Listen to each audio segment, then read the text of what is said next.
والصلاة والسلام على نبينا محمد وعلى آله وأصحابه أجمعين. رب اشرح لي صدري ويسر لي أمري واحلل عقدة من لساني يفقه قولي. اللهم علمنا ما ينفعنا وانفعنا بما علمتنا وزدنا علما وعملا وتقى وإخلاصا يا رب العالمين. أما بعد، السلام عليكم ورحمة الله وبركاته. وعليكم السلام.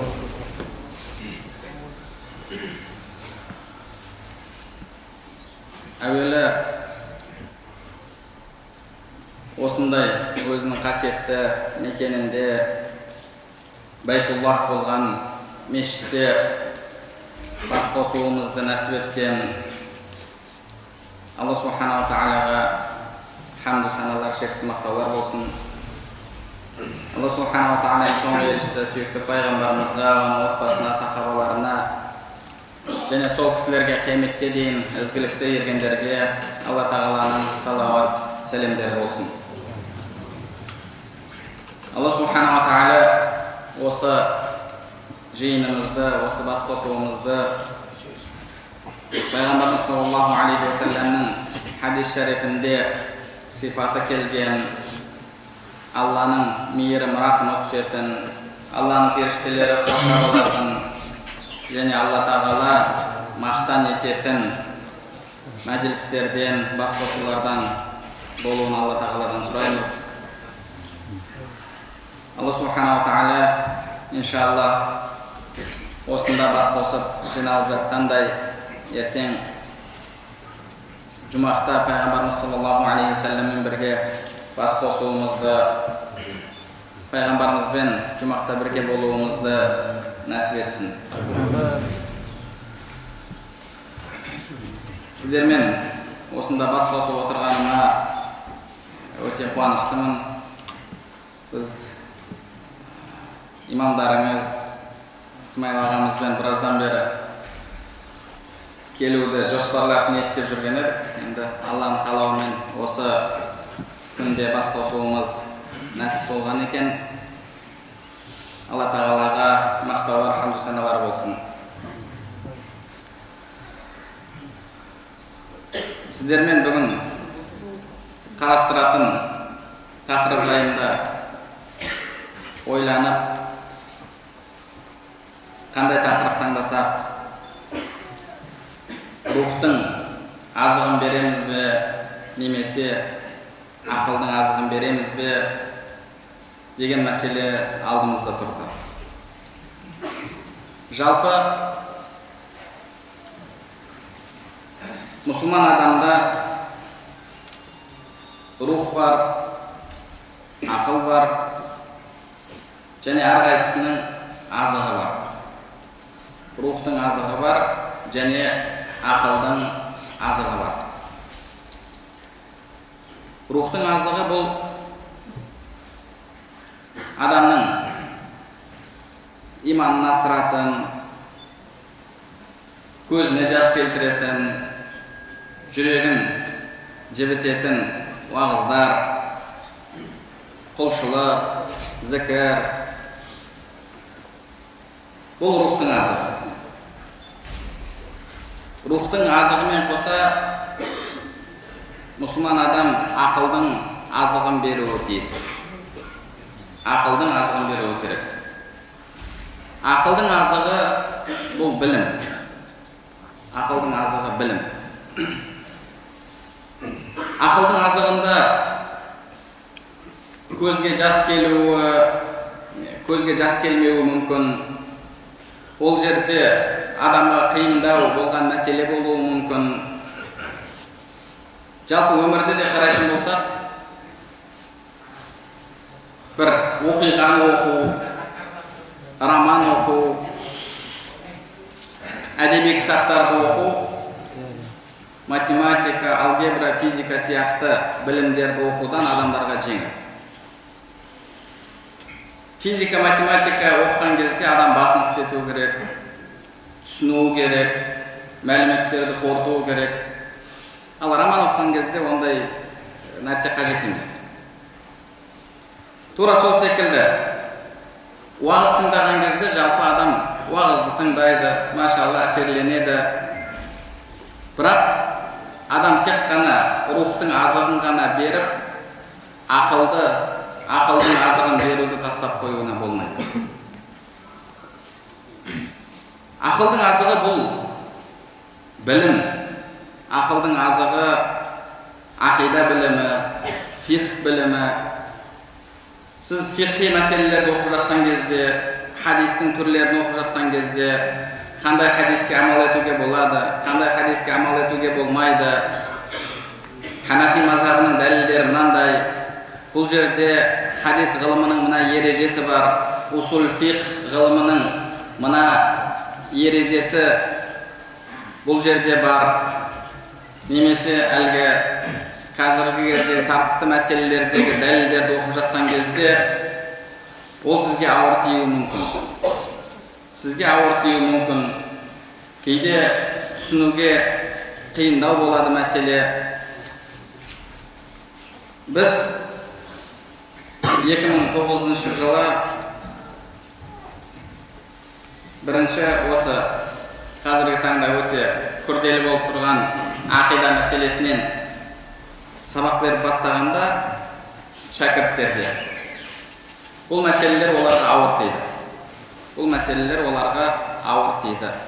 Басында қиналды. Бірақ ынта ықыласы бар жігіттер ары қарай көбірек оқып, қайта сұрап, түсініп, мәселелерді альхамдулилля біліп игеріп алды. Біліп игеріп алғаннан кейін адамның, яғни ол ақыл азығын алғаннан кейін жүрегі тыныш табады, жүрегі рахаттанады. Сол мәселелерге қатысты оларда сұрақтар пайда болған. Неге бізде ақида, мысалы Матруди ақидасы, сонда имам Матруди бөлек бір ақиданы алып келген бе? Мыналар мынандай хадистер алып келіп жатыр. Біздің дәлелдеріміз қандай деген секілді бастарын, миларын әрдайым мазалайтын мәселелер бар. Сол мәселелерді оқып, біліп, олардың ақидасының ақиқатын түсініп, әхлі сүннаның ақидасын бүкіл ғалымдар кітаптарында айтып өткенін, бұл жерде жалпы әхлі сүннаның ақидасының ақиқат екендігін білген кезде әлгі бауырларымыз, шәкірттеріміз айтады, альхамдулилля, жүрегіміз тынышталып, жүрегіміз орнықты дейді. Адам егер білім үйреніп, ақылдың азығын бермесе, ол адам адасып кетеді. Себебі жылататын уағыз, біреулердің басынан өткен қиссалар сізді адасып кетуден, басқа ағымға өтіп кетуден сақтап қала алмайды. Сізді сақтап қала алатын бұл сол адасқан топтар көтеріп жүрген мәселелерге қатысты басыңыздағы мәліметтер, басыңыздағы дәлелдер, яғни сол мәселелерге қатысты білім. Сол сізді әхлі сүннада қалдырады. Яғни әхлі сүннада болуыңызға сол біліміңіз себеп болады. Біліміңіз себеп болады. Қанша жігіттерді білемін?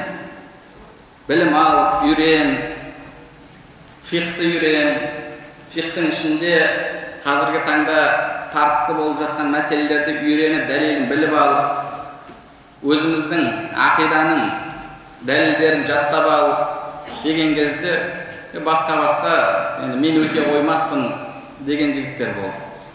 Маған атам намазды қалай үйретті, мен солай оқимын, ол мен атам адасқан ба деген секілді сөздерді айтып, бірақ әлгі бауырларымыз келіп, ертең қияметте саған атаң да араша бола алмайды, басқа да араша бола алмайды. Пайғамбарымыз өзінің қызына, ей Фатима, сен амалыңды жаса, ертең мен саған араша бола алмаймын деген. Сен ертең Алланың алдына барғанда не демекшісің? Саған аят хадис келіп тұрған кезде қалайша аят хадисті тастап атаңның артынан ердің, Құранда ақиқатқа еріңдер деген кезде біз аталарымыздың жолында боламыз деп мүшриктерді айтқан емес пе деген сөздерді айтқан кезде әлгі жігіттердің басы айналып, миы айналып, сол жаққа өтіп кетті. Өтіп кеткенден кейін солардың дәлелдеп беріп жатқан шубхаларын жаттап алып, о дәлелдің бәрі мына жақта екен ғой деді. Субханалла, саған айтылды ғой, оқы, үйрен. Егер сол оқып үйренгенде, солардың көтеретін мәселелерге қатысты дәлелдерді білгенде, ондай жағдайға тап болмас еді. Сол үшін ешкім өзіне кепілдік бере алмайды. Ешкім өзіне кепілдік бере алмайды. Ондай болатын болса, біз ақылдың азығын беруіміз керек. Ақылдың азығын беруіміз керек. Ақидамызды дұрыстауымыз керек. Жүрегімізде жүрген күмәндар болатын болса, ол күмәндарды сейілту керек. Имам Абу Ханифа рахматуллах, егер бір адамның бір мәселеге қатысты нақты жауабы болмаса, онда сол сәтте ол Алланың алдында қайсы ұстаным ақиқат, сол мен сол ұстанымдамын деуі керек, және одан кейін сол мәселенің жауабын беретін адамды іздеп, сұрағы болса, сұрағына жауап табуы керек, күмәні болса, күмәнін сейілту керек дейді. Бұл әрбір мұсылманның міндеті болып табылады. Әрбір мұсылманның міндеті болып табылады. Себебі жалпы адамның бұл дүниеде адасып кетпеу үшін екі нәрсені қажет етеді. Адам бұл дүниеде адасып кетпеу үшін екі нәрсеге мұқтаж. Біріншісі бұл яқин сенім. Яқин сенім, нық сенім. Яғни дәлелдермен қуатталған, дәлелдерге негізделген, ешқандай бір күмәнді қабылдамайтын, кез келген күмәндарға жауап бере алатын яқин сенім.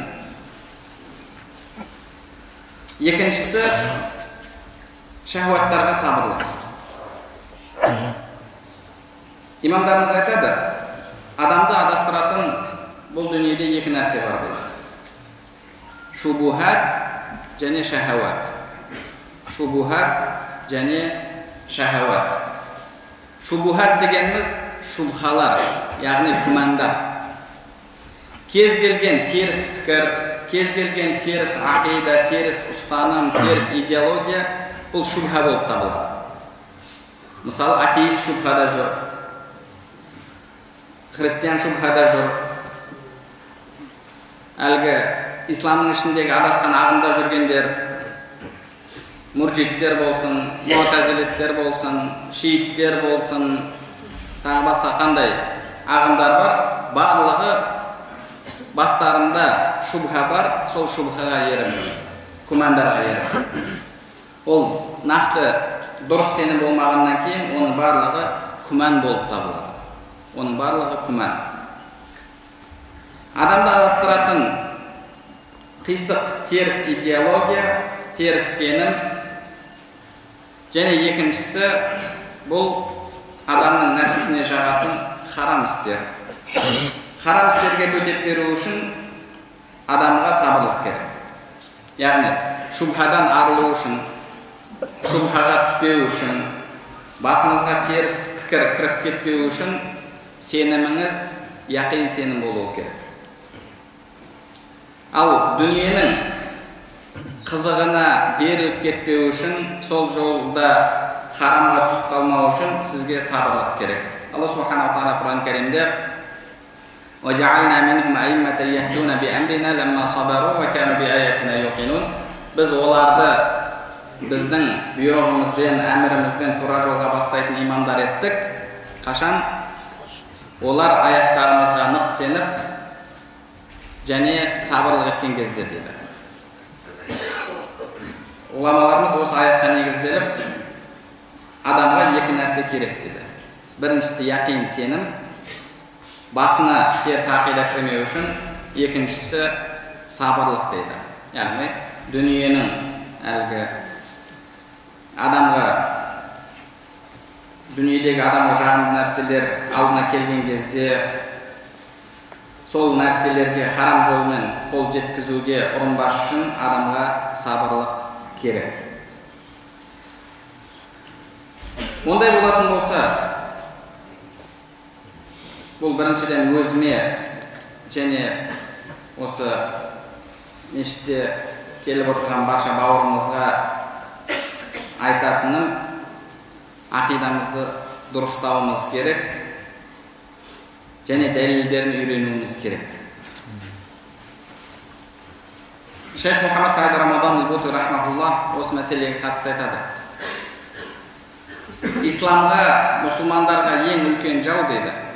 Бұл мұсылмандардың хитаб атифи, яғни әлгі тек қана эмоцияны қозғайтын мәселелерді тыңдап, білімді тастап қоюы дейді.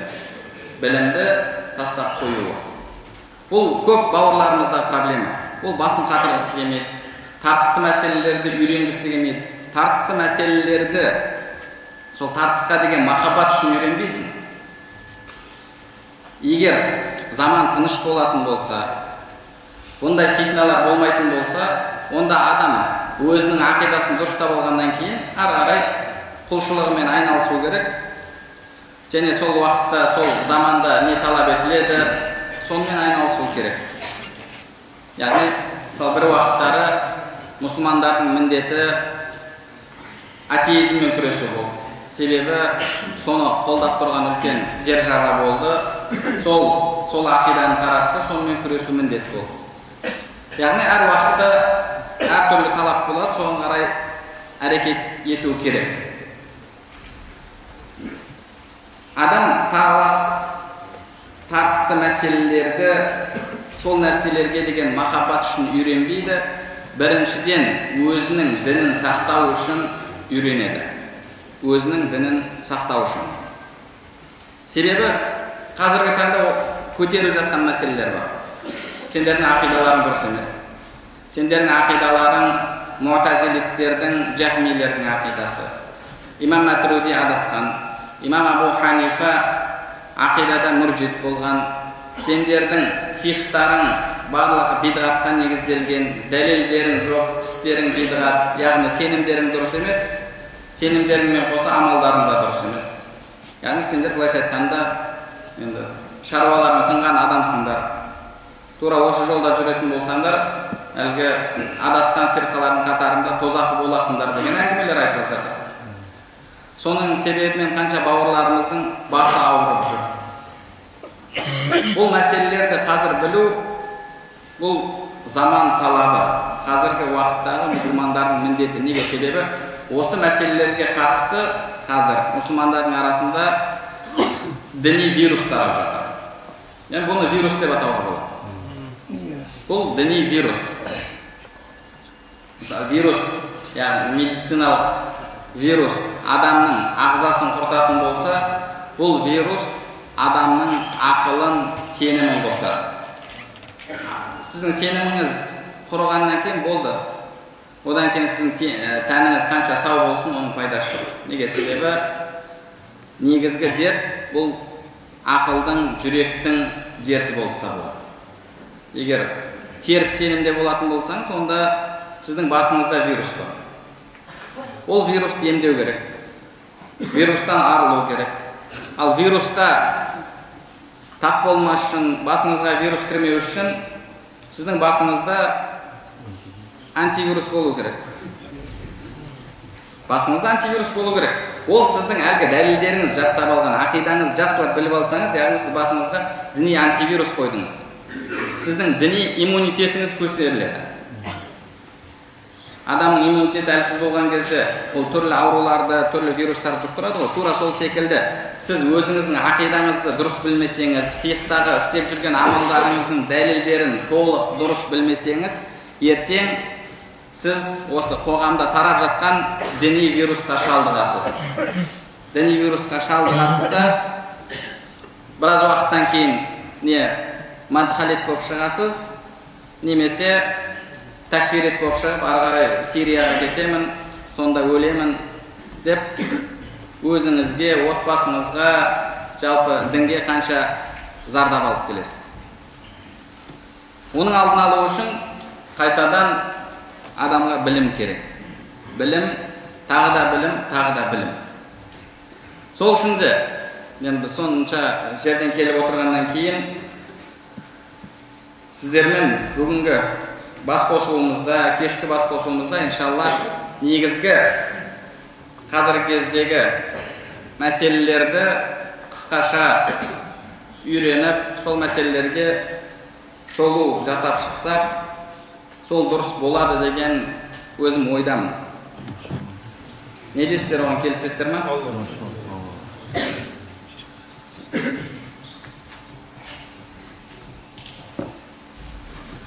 Сіздердің ынта-ықыластарыңыздың ыстықтығы сізге тоқтан ашар.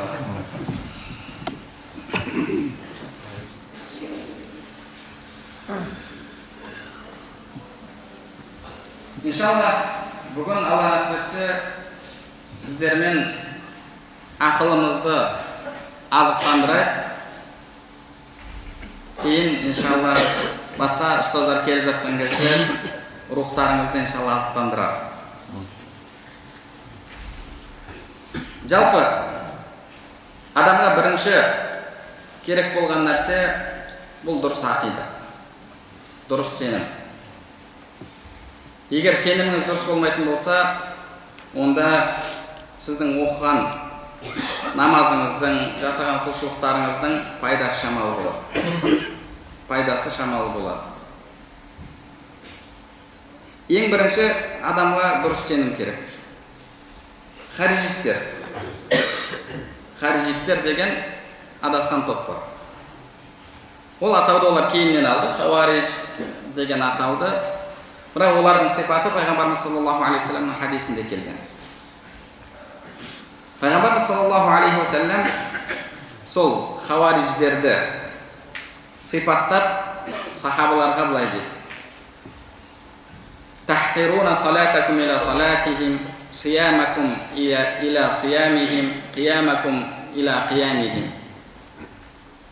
Сендер өздеріңнің намаздарыңды, түнгі намаздарыңды, оразаларыңды, олардың түнгі намаздарымен, күндізгі 5 уақыт намаздарымен, оразаларымен салыстыратын болсаңдар, өздеріңнің құлшылықтарыңды түк көрмей қаласыңдар дейді. Еш нәрсе болмай қалады олардың құлшылығының алдында. Бұны пайғамбарымыз саллаллаху алейхи вассалам кімге айтып жатыр? Бұны сахабаларға айтып жатыр. Сахабалардың құлшылығының қандай екенін барлығымыз білеміз. Сахабалардың құлшылығы қандай құлшылық болды? Әлгі хавариждер сахабалардан құлшылық жасауда асып кеткен. Құлшылық жасауда асып кеткен. Сол үшін біреудің құлшылығы, 5 уақыт намазға берік болуы, оның кейбір сүндеттерге амал етуі, оның тура жолда екендігін білдірмейді. Тура жолда екендігін білдірмейді. Егер адам намазының көптігімен, оразасының көптігімен тура жолда болғанда, тура жолда есептелгенде, онда хавариждер тура жолда болады. Пайғамбарымыз саллаллаху алейхи вассалам сахабаларға тахқируна деді. Хақир деген, яғни болмашы нәрсе сондай. Түкке тұрмайтын нәрсе. Тахқируна салатакум, сендер өздерің намаздарыңды. Бұны сахабаларға, Ибн Умар секілді сахабаларға айтып жатыр. Ибн Умар радиаллаху анхуман білесіздер. Пайғамбарымыз саллаллаху алейхи вассалам түсін жорып берді ғой. Мешітте түс көріп, мешітте жас кезінде 14 жасар бала түс көрді. Кейін түсін Хафса анамызға айтып берді. Пайғамбарымыз саллаллаху алейхи вассалам түсін жорудың орнына Ни'мар ражулу Абдуллах лау кана якуму минал лейл, Абдулла қандай жақсы адам болар еді егер түнде тұрып намаз оқығанда деп. Сол 14 жасынан бастап Пайғамбар саллаллаху алейхи вассалам осы бір сөзінің әсерімен қайтыс болғанша, ол кісі 90-ға ма 100-ге ме келіп қайтыс болды. Түнгі намаз тастаған емес. Сондай сахабаға Пайғамбарымыз саллаллаху алейхи вассалам тахқируна салатакум деп жатыр. Намаздарыңды түк көрмей қаласыңдар деп жатыр. Бірақ Пайғамбарымыз саллаллаху алейхи вассалам солар жайында не деді? Ямруқуна минад-дин кама ямруқу сахму минар-рамия. Олар діннен солай тез шығып кетеді. Діннен тез шығып кетеді. Басқа бір хадисінде шаррул халқ, жаратылыстың ең жаманы деді оларды. Пайғамбарымыз саллаллаху алейхи вассалам солар жайында айтып жатыр тағы да. Ядауна иля китабилlah. Олардың сипаты бұның барлығы Муслимде, Бухариде келетін хадистер. Алланың кітабына шақырады дейді. Ядауна иля китабилlah. وَيَقُولُونَ مِنْ قَوْلِ خَيْرِ الْبَرِيَّةِ. Жаратылыстың абзалы болғанның сөзін сөйлейді. Пайғамбарымыз саллаллаху алейхи вассалам сөзін сөйлейді. Яғни олардың намазы көркем, оразасы керемет, құлшылықтары керемет. Тағы сонымен қоса олар Алланың кітабына шақырады, Пайғамбарымыз саллаллаху алейхи вассалам хадисіне шақырады.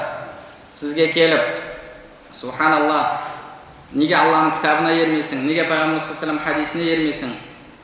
Пайғамбарымыз саллаллаху алейхи вассалам сендерге екі нәрсе қалдырып бара жатырмын деген жоқ па? Мен саған Алла айтты, пайғамбар айтты десем, сен маған Абу Ханифа айтты, Абу Юсуф, Мұхаммад айтты, пәленше түгенше айтты дейсің. Тура осындай сөзді Ибн Аббас айтқан кезде Ибн Аббас үстеріңнен тас жауып кете ме деп қорқам деген деп сізге осындай сөздерді айтады. Пайғамбарымыз саллаллаху алейхи вассалам осылай сипаттап жатыр ол. Пайғамбарымыз саллаллаху алейхи вассалам осылай сипаттап жатыр хауариждерді. Кім айтты мына сөз? Яғни олардың құлшылығының көркем болуы, ауыздарында аяттың болуы, хадистің болуы олардың ақиқатта екендігін білдірмейді. Себебі Құран хадисті тастап адасқан топтар аз. Құран хадисті тастап адасқан топтар аз. Басым көпшілік топтардың адасуына себеп болған нәрсе Құран хадисті әхлі сүннаның түсінігімен, әхлі сүннаның ережесімен түсінбеу. Сол үшін сізге келіп аят айтып тұрса, хадис айтып тұрса, ойлап қалмаңыз, ой, машалла, міне мынау аятқа шақырып жатыр, мынау хадиске шақырып жатыр деп. Хауариждер де аятқа шақырды, хауариждер де хадиске шақырды, бірақ кімдердің түсінігі? Өздерінің түсінігімен. Білесіздер, сахабалардың арасында фитна болып, кейін жарасудың бір себебі табылып, екі жақ жарасайын деп жатқан кезде, олар ла хукма илля лилля. Алладан басқа ешкімнің үкімі жүрмейді. Үкім тек қана Аллаға тән үкім беру деп, олар сол жерде үлкен фитна шығарды. Тарихтан білесіздер, оқығандарыңыз бұны. Сол жерде де олар Алла тағаланың кітабына шақырып жатқан жоқ. Алла тағаланың кітабына шақырып жатыр. Бірақ Алла тағаланың кітабын олар дұрыс түсініп жатыр ма? Алла тағаланың кітабын олар дұрыс түсінген жоқ. Яғни сіздің құлшылығыңыздың көркемдігімен бірге немесе көркем болуынан алдын бірінші ақидаңызды дұрыстауыңыз керек. Сеніміңіз дұрыс болу керек. Әхлі сүннаның сенімінде болуыңыз керек. Одан кейін амалыңыз көркем болу керек. Құранда да Алла субханаху ва тағала иллаллазина амилу салихати ва аману, тек қана немесе вал аср иннал инсана лафи хуср иллаллазина амилу салихати ва аману деген жоқ. Яғни ізгі амал жасап иман келтіргендер деген жоқ. Иман келтіріп кейін ізгі амал жасағандар деді. Бірінші иманыңызды дұрыстайсыз. Иманыңыз дұрыс болуы керек. Сол дұрыс иманмен жасалған ізгі амалдар Алла тағаланың алдында қабыл болады. Алла тағаланың алдында қабыл болады. Ондай болатын болса, білімге көңіл бөлу керек. Мен не қылам ол мәселелер, маған қатысы жоқ. Одан да мен 2 ракат намаз оқиын, сол маған пайдалы деп. Нәфіл құлшылықтан білім алу абзал. Бұл мәселе ғұламалардың арасында да келісілген, оған қатысты дәлелдер де жеткілікті. Нәфіл құлшылықтан білім алу Алла тағаланың алдында абзал болып есептеледі. Егер сіз құлшылық жасап жатсаңыз, бірақ ақидаңыз дұрыс болмаса, жүрегіңізде күмән болатын болса, Алла тағалаға қатысты қисық сенімде болсаңыз, онда сіздің құлшылығыңыздан не пайда? Құлшылығыңыздан не пайда? Енді ақидаға қатысты мәселелер көтерсек. Ең бірінші біздің білуіміз керек болған нәрсе, жалпы ақидада ережелер бар. Ақида білімінде ережелер бар. Ереже бұл бүкіл аяттарды, hadisтерді, дінде келген дәлелдерді тексеріп, зерттеп болғаннан кейін түзілетін нәрсе. Ереже түзіледі. Ереже жолға қойылады. Ереже, егер әхлі сүннаның ережесі болса, әхлі сүнна қабылдаған ереже болатын болса, онда ереже бізге Құран хадисті дұрыс түсінуге, дінді дұрыс түсінуге көмектеседі. Ереже. Ереже ешқашан әхлі сүннаның ережесі болатын болса, ол Құранға, хадиске қайшы келмейді, оған қарсы дәлел ретінде келтірілмейді, керісінше сол Құран хадисті түсіну ережесі болып табылады. Осы нәрсені біз жақсылап оқып біліп алуымыз керек. Кез келген нәрседе ереже болады. Кез келген нәрседе ереже болады. Ережені білмеген адам ойлайды, ереже бойынша амал етіп жатқан адамды адасып жатыр деп. Мысалы, бір адам орыс тілін үйренді. Орыс тілін үйренді де, үйренгенде қалай? Алфавитті жаттап алды, әліппесін. Бірақ дұрыс үйренген жоқ, оқуды үйренді тек қана. Екінші адам орыс тілін ережесімен біледі. Енді бүгін 30 екен. 30 деп айтпақшы болды. Әлгі ережені білетін адам, ол айтады 30 января деді. Дұрыс па? 30-го. Бұл жерде го деп жатыр ма, в деп айтып жатыр ма? В деп айтады. А бірақ жазған кезде не деп жазылады? 30-го го деп жазылады. 30-го го деп жазылады. Бірақ ереже бойынша оқылған кезде ол г болып оқылмайды, в болып оқылады. Екінші адам келді, әлгі тек қана әліппен жаттап алған. Айтады, бұл жерде г жазылып тұр ғой дейді. Сен тілді бұрмалап жатсың деді. Сен жоққа шығарып жатсың г әрпін деді. Ережені білген айтады, жоқ, бұл мен жоққа шығарып жатқан жоқпын. Оның оқылу ережесі солай деді. Анау ережені білмейді, не деді?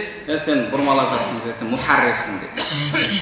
Сен мухаррифсің, сен тахриф жасап жатсың, сен тілді бұрмалап жатсың деді. Жоққа шығарып жатсың, тілдің жахмитсің деді. Бұл адамның айтып жатқан сөз дұрыс па, немесе әлгі во деп оқып жатқан адамның сөзі дұрыс па? Ереже бойынша айтып жатқан адамның сөзі дұрыс болып есептеледі. Әхлі сүнна ақидада ереже қойды ма? Ол ережені бекерден бекерге ойдан шығармайды, оны ауадан алмайды. Ереже деген бұл истиқрау нусус деп, яғни бүкіл аят хадистерді дінді зерттеп шыққаннан кейін түзілетін нәрсе, жолға қойылатын нәрсе, ереже. Мысалы, әхлі сүннаның ережелерінен адам үлкен күнә істеумен діннен шықпайды.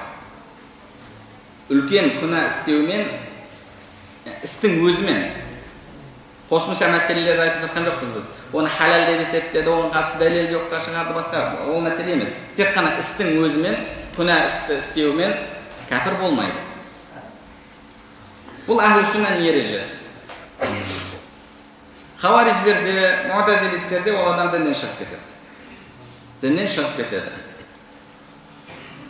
Әхлі сүнна бұны қайдан алды? Оған дәлелдер жеткілікті. Бағанағы кім ла иляха илlalloh Мұхаммад Расулулла деп өлетін болса, ол жәннатқа кіреді, тозақтан мәңгі қалмайды. Тозақтан әлгі ешқандай хайырлы, жақсы амалы болмаған, ізгі амалы болмаған адамдар шығарылады. Соңында олардың бағана шекелерінде жаханнамиюн деген жазу болады, немесе утақа-ур-рахман, Алланың мейірімімен тозақтан азат етілгендер деген жазу болады деген секілді дәлелдер жеткілікті. Соның барлығын ғұламалар оқып зерттей келе, үлкен күнә істеумен адам кәпір болмайды деген ережені қойды. Енді бұл ережені білмейтін хариджит келеді де әхлі сүннаға айтады: сен аят хадисті жоққа шығарып жатсың. аятты, хадисті жоққа шығарып жатсың. Қалай мен жоққа шығарып жатырмын? Міне Құранда Алла тағала айтады: "Валиллахи аля наси хаджул байти ман истата'a илейхи сабила ва ман кафара фа инна Аллаха ганиюн анил алимин." Шамасы келген адамға Алла жолында қажылық жасау міндет болды.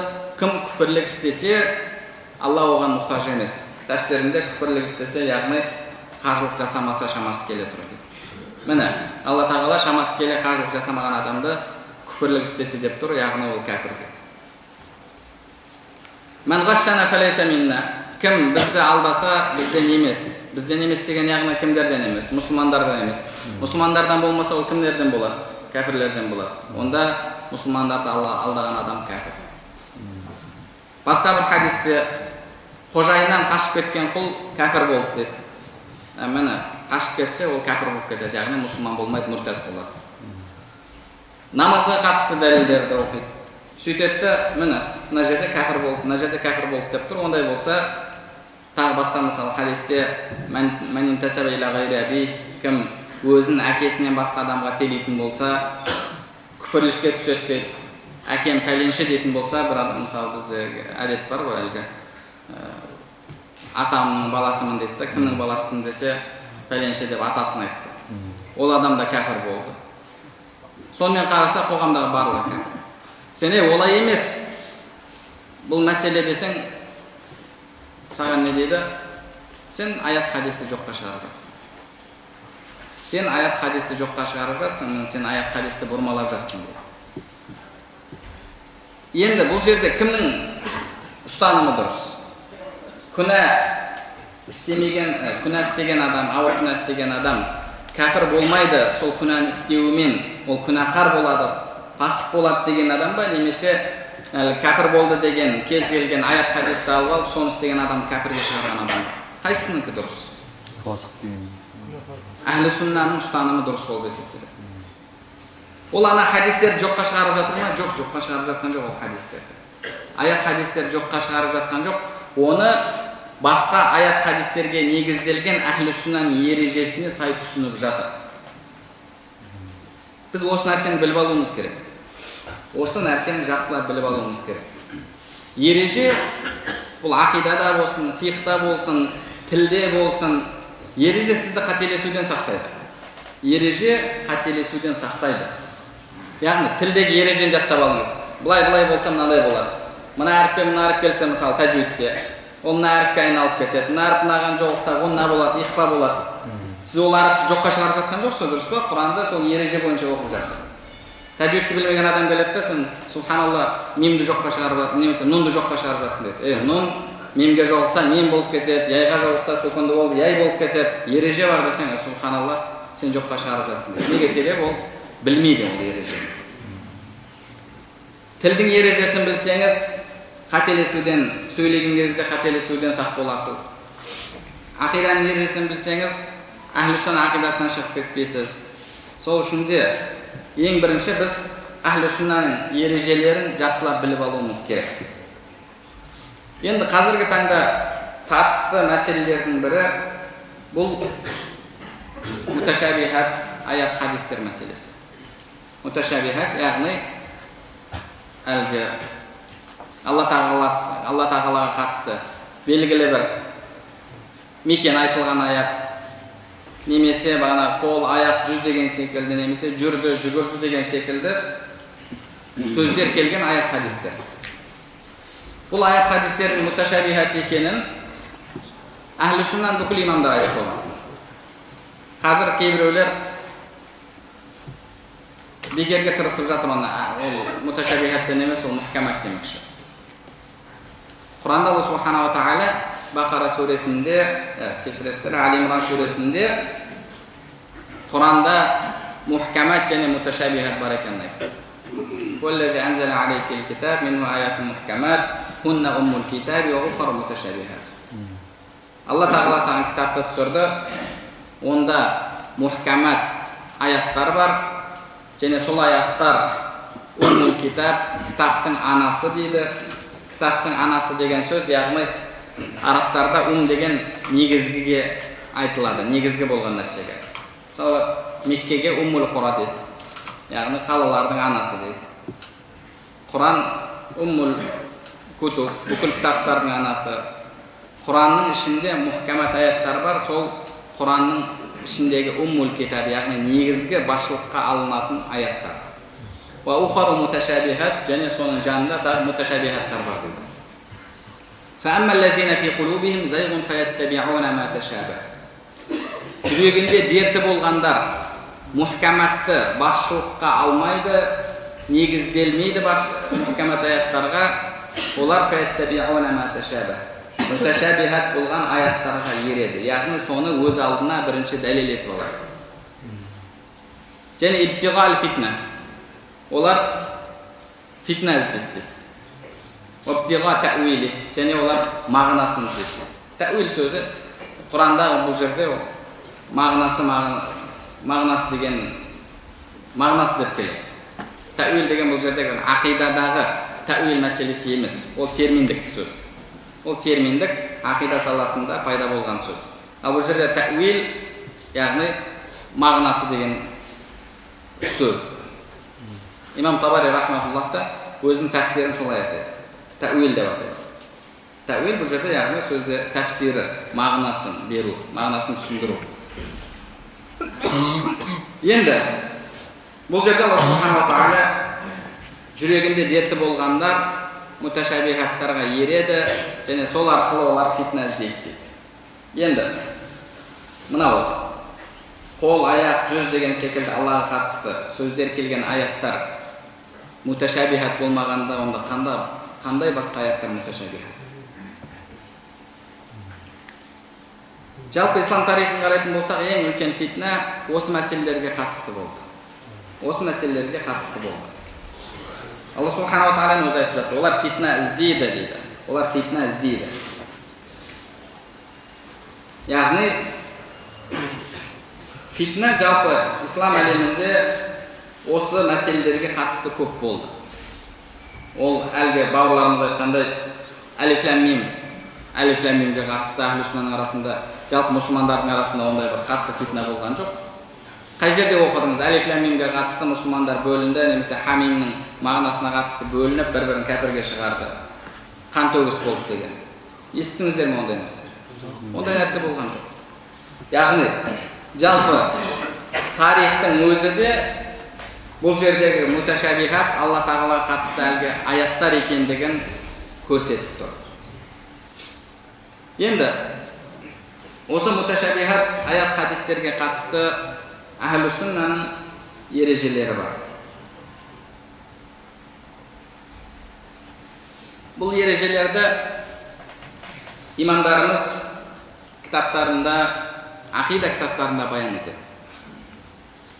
Ереже бұл ақида кітаптарынан, ахлу суннаның имамдарының кітаптарынан алынады. Жалпы ақиданы сенімді. Біз ахлу сунна имамдарының ақида саласында жазған еңбектерінен аламыз. Ол ана жерде келген бір сөзден, мына жерде келген бір сөзден, ана жерде айтылған бір риуаяттан алынбайды. Ақида білімі.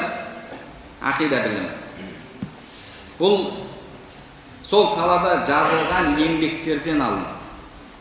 Осы нәрсені біліп алайық жақсылар. Сіз фиқ үйренгіңіз келсе,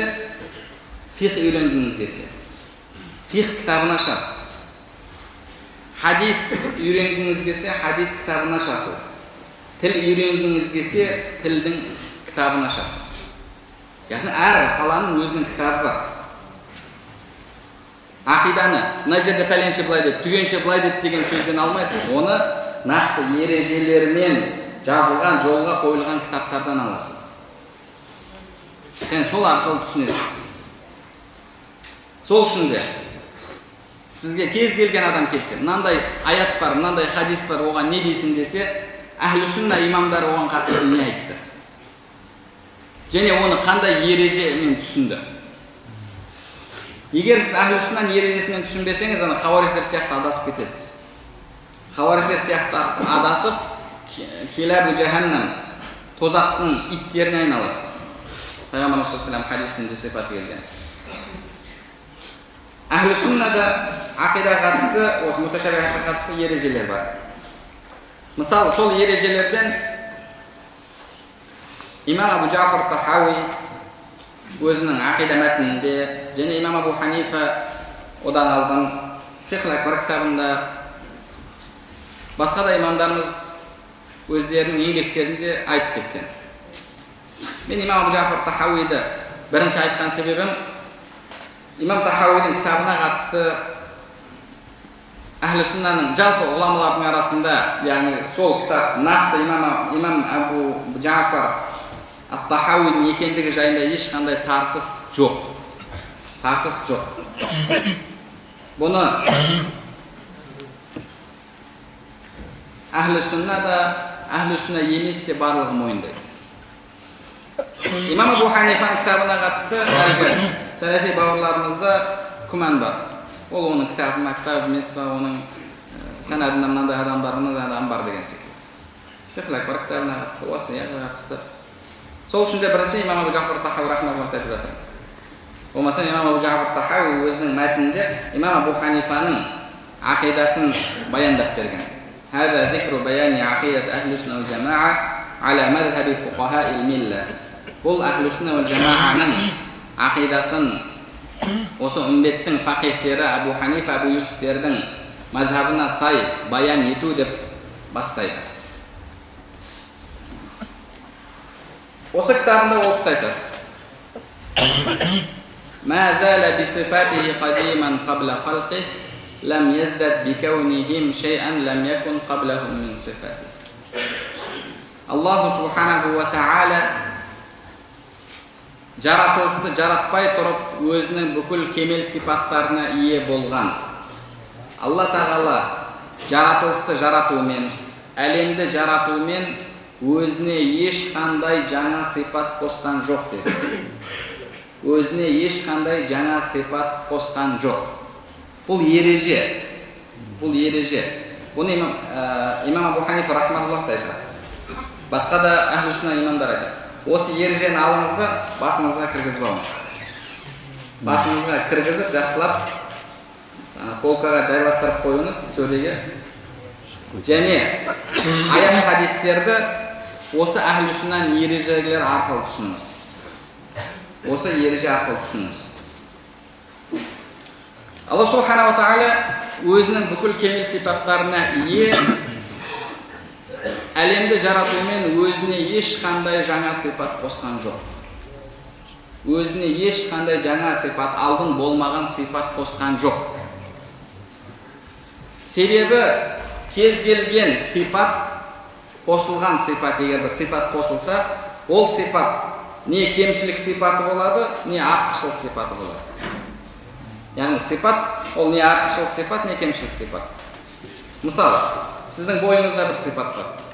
Ол сипат жақсылық, артықшылықты білдіретін, сізді абзал ететін сипат болуы мүмкін, немесе кемшілік сипат болуы мүмкін. Қызғаншақ болсаңыз, ол кемшілік сипат. Орынсыз ашулана беретін болсаңыз, ол кемшілік сипат. Жомарт болатын болсаңыз, байсалды болатын болсаңыз, мейірімді болатын болсаңыз, ол абзал сипат. Яғни адамның бойында кемшілік сипаттары бар, және кемелдікті білдіретін, абзалдықты білдіретін сипаттар бар. Алла субхана ва тағала бүкіл кемел сипаттарына ие, және Аллада ешқандай кемшілік сипат жоқ. Аллада ешқандай кемшілік сипат жоқ. Енді, егер Алла тағала әлемді жаратуымен өзіне бір жаңа сипат қосты дейтін болса, онда ол сипат не кемшілік сипаты болады, не артықшылық сипаты болады, абзалдық сипаты. Ешкім Алла тағаланы кемшілік сипаты бар деп айта алмайды. Бұлай айтқан адам діннен шығып кетеді. Ондай болатын болса, яғни ол сипат артықшылықты білдіретін сипат. Ал артықшылықты білдіретін бір сипат әлемнің жаратуымен, әлемнің пайда болуымен Аллаға қосылып жатса, онда әлемді жаратуымен Алла кемелденіп жатыр деген сөз шығады. Алла кемелденіп жатыр деген сөз шығады. Алланың кемелдігі өзінде, Алла еш нәрсеге мұқтаж емес. Яғни, Алла тағала бұл әлемді жоқ қылып жіберсе де, одан Алла тағалаға ешқандай бір зиян келмейді. Және Алла тағалада ешқандай өзгеріс болмайды. Бұл әхлі сүннан ережелері. Әхлі сүннан ережелеріне. Алланың бүкіл кемел сипаттары өзінде Алла еш нәрсеге мұқтаж емес. Енді осы жерде мұқтаж деген нәрсені сіздерге түсіндіріп кетейік қысқаша. Мұқтаж деген нәрсе. Мұқтаж дегеніміз не жалпы? Имамдарымыз айтады, мұқтаждық деген бұл бір заттың басқа бір затпен кемелденуі дейді. Бір заттың екінші бір затпен кемелденуі. Мысал, сіз заводтан шыққан жаңа көлік алдыңыз, су жаңа. Ол көлігіңіздің мысалы артқы әйнектері ол жер тонировка жоқ. Алдыңызда сатып алып қараладыңыз. Ол машинаңызға артықшылық берді ме? Артықшылық берді. Ол артықшылық өзінде ме? Өзінде сырттан келді ме? Сырттан келді. Оған бағанағы ара қашықтықтан қыздыра беретін не қойдыңыз? Автозаводқа. Оған артықшылық берді ме? Артықшылық берді. Ол өзінде ме, немесе сырттан келді ме? Сырттан келді. Тағы да басқадан бағанағы тюнинг, сондай нәрселерді жасадыңыз. Кемелденіп жатыр ма машинаңыз? Кемелденіп жатыр. Яғни бұл жерде ол сырттан кемелденіп жатыр. Кез келген кемелденуді қабылдайтын нәрсе бұл мұқтаж нәрсе. Мұқтаж нәрсе болады. Мұқтаждық деген яғни кемелденуді қабылдау. Мысалы, адам әйел бала шағаға мұқтаж. Енді мұқтаждығы бұл жерде тек қана сізге қызмет ету тұрғысынан ба? Жоқ, қызмет ету тұрғысынан емес. Өзіңіздің адамдық болмысыңызды толтырасыз сонымен. Адамдық болмысыңызды толтырасыз. Сіз олардың қызметіне мұқтаж болмауыңыз мүмкін. Ақшаңыз бар, қызметіңізді жасайтын адамдар жетеді. Бірақ сіз бәрібір әйеліңіздің болуына, балаңыздың болуына мұқтажсыз. Сонымен өзіңіздің адамдық болмысыңызды толтырасыз. Яғни мұқтаждық деген ол бір заттың екінші бір затпен кемелденуі. Екінші бір затпен кемелденуі. Біздің имамдарымыз айтады, әлгі сәләфиіміз деп жүрген жігіттердің ұстаздарына, сол жолдың шейхтарына айтады. Сендердің Алла тағала аршының үстінде аршыға жайғасты, кейбіреулері отырды деп те айтады. Аршының үстінде отыр деген сөздерің Алла тағала аршыға мұқтаж деген сөзге келіп тіреледі десе, әлгілер айтады, жоқ, біз ол мұқтаждықтан ол нәрсені істеді деп айтпаймыз дейді. Мұқтаждықтан істеді деп айтпаймыз, Алла қалады істеді. Ал енді мұқтаждық деген не? Біз қазір сіздерге түсіндіріп бердік мұқтаждық деген. Енді әлгі бауырларымыздан сұраймыз. Осы сен айтып жатқан Алла аршының үстіне жайғасты, аршының үстінде деген сен айтып жатқан осы сипат. Аршы жаратылмай тұрып бар ма еді? Бар. Олар не деп айтады? Олар жоқ деді. Неге? Себебі аршы махлук. Аршы жаратылған нәрсе. Жаратылған нәрсенің бастауы бар. Жаратылған нәрсенің бастауы бар. Яғни сол нәрсе жаратылмай тұрып, олар айтады ғой, аршын Алла тағала жаратты да, алдын аршы еш нәрсе жоқ кезде Алла мекенсіз еді, кейін аршын жаратқаннан кейін аршының үстіне жайғасты, орнықты, отырды. Ондай болатын болса, енді сол аршыға орныққаннан кейін Алла қайда делсе, олар не дейді? Алла аршының үстінде дейді. Одан алдын аршын үстінде ме? Жоқ, аршын үстінде емес. Аршын жаратпай тұр. Аршын жаратпай тұрып, аршының үстінде емес. Осы сипат, яғни аршы жаратылмай тұрып, сол сипат бар ма десеңіз, ол айтады, жоқ еді. Тура сол сияқты дүние аспанына түсу. Дүние аспан жаратылған ба? Жаратылған. Жаратылған болса, оның бастауы бар ма? Бастауы бар. Яғни бір уақыттар болды, Алладан басқа еш нәрсе болмады, хадисте келгенде. Кән Аллаху алам якун шай ма. Алла бар еді, Алламен бірге еш нәрсе жоқ еді. Бұхариде келеді. Алла бар еді, Алламен бірге еш нәрсе жоқ еді. Оны қалай басыңызға сыйдырасыз, солай сыйдырыңыз. Сыйдыра алмайсыз бұл нәрсені басыңызға. Себебі біздің елестеуімізге бұл нәрсе келмейді. Себебі Biz onday нәрсені көрген жоқпыз. Әлгі имамдарымыз айтады ғой. Алла тағала күндіз бен түнді жаратты деді. Екеуі де жаратылыс. Алла қаласа түнді ала салады деді. Түн жоқ болып қалады. Не қалады? Күндіз қалады. Қаласа күндізді де жоқ қылып жібереді. Түнде жоқ, күнде жоқ. Күндізде жоқ. Сонда не қалады? Сіз оны елестете аласыз ба? Елестете алмайсыз. Бірақ ол ақиқат. Алла бар еді, Алладан басқа еш нәрсе жоқ. Күнде жоқ еді, түнде жоқ еді, айда жоқ, еш нәрсе жоқ. Енді сол кезде әлгі сипат бар ма еді десеңіз, олар айтады жоқ дейді. Ал енді сол кейіннен пайда болған сипат, артықшылық сипат па, кемшілік сипат па десеңіз, ол айтады, ол артықшылық сипат дейді. Яғни олардың ақидасы бойынша әлем жаратылуымен Алла тағалаға тағы кемелдік сипат қосылды. Ал бүкіл кемел сипатқа ие болу ол уәжіп сипаттардан болып есептеледі. Ақидада Аллаға уәжіп болған сипаттар, жайыз болған сипаттар деген нәрсе бар. Оны мысалы ұстаздарыңыз, Исрафил ұстаздарыңыз, басқа ұстаздарыңыз сіздерге түсіндіріп бере береді. Әр жеке мәселеге тағы да кіріп кете беретін болса, онда ол уақытты көп алады. Яғни Алла тағаланың кемел сипаттарға ие болуы уәжіп. Ондай болса аршын жарату уәжіп. Яғни аршын жаратылуы Алла тағалаға бір кемел қосып тұр. Ал бұл мұқтаждық дегенді білдіреді. Бұл мұқтаждық дегенді білдіреді. Сол үшін де имамдарымыз айтады, сен егер Алла тағала аршының үстінде өзінің затымен ол жаңадан пайда болған сипат десең, сен Алла аршыға мұқтаж деп тұрсың деді. Енді қазір мынау біздің арамызда жүрген сәләфи бауырларымыздан ол кейіннен пайда болған сипат, алдын болмаған сипат деген сөздерді естесіз ба? Естімейсіз. Олар ондай сөздерді айтпайды. Ондай сөздерді айтпайды. Себебі ондай сөзді айтса, адам ойланады, субханалла. Адам жүрегі мазасызданады болмаса. Жүрегі мазасызданады. Олар ондай сөздерді айтпайды да, сізді көркем түрде алдайды. Біз ондай кірмейміз, болды. Құранда келді ме айтамыз, хадисте келді ме айтамыз, болды. Ар жағына бас қатырмаймыз дейді. Тура осындай сөзді айтады. Ар жағына біз кірмейміз, ол философия деген сөзді негізінде біз түсінбейді. Бірақ олардың ұстаздары осы нәрсені айтып тұр ғой. Ұстаздары бұл мәселелерді айтып тұр. Бұл мәселелерді нақты қозғаған. Мен айтатын сөзім бар, жалпы бұны имамдарымыздан алып айтып жатырмын. Ибн Таймия сол ақидаға үлкен еңбек сіңірген, солардың ақидасына еңбек сіңірген кісі Ибн Таймия рахмаулла.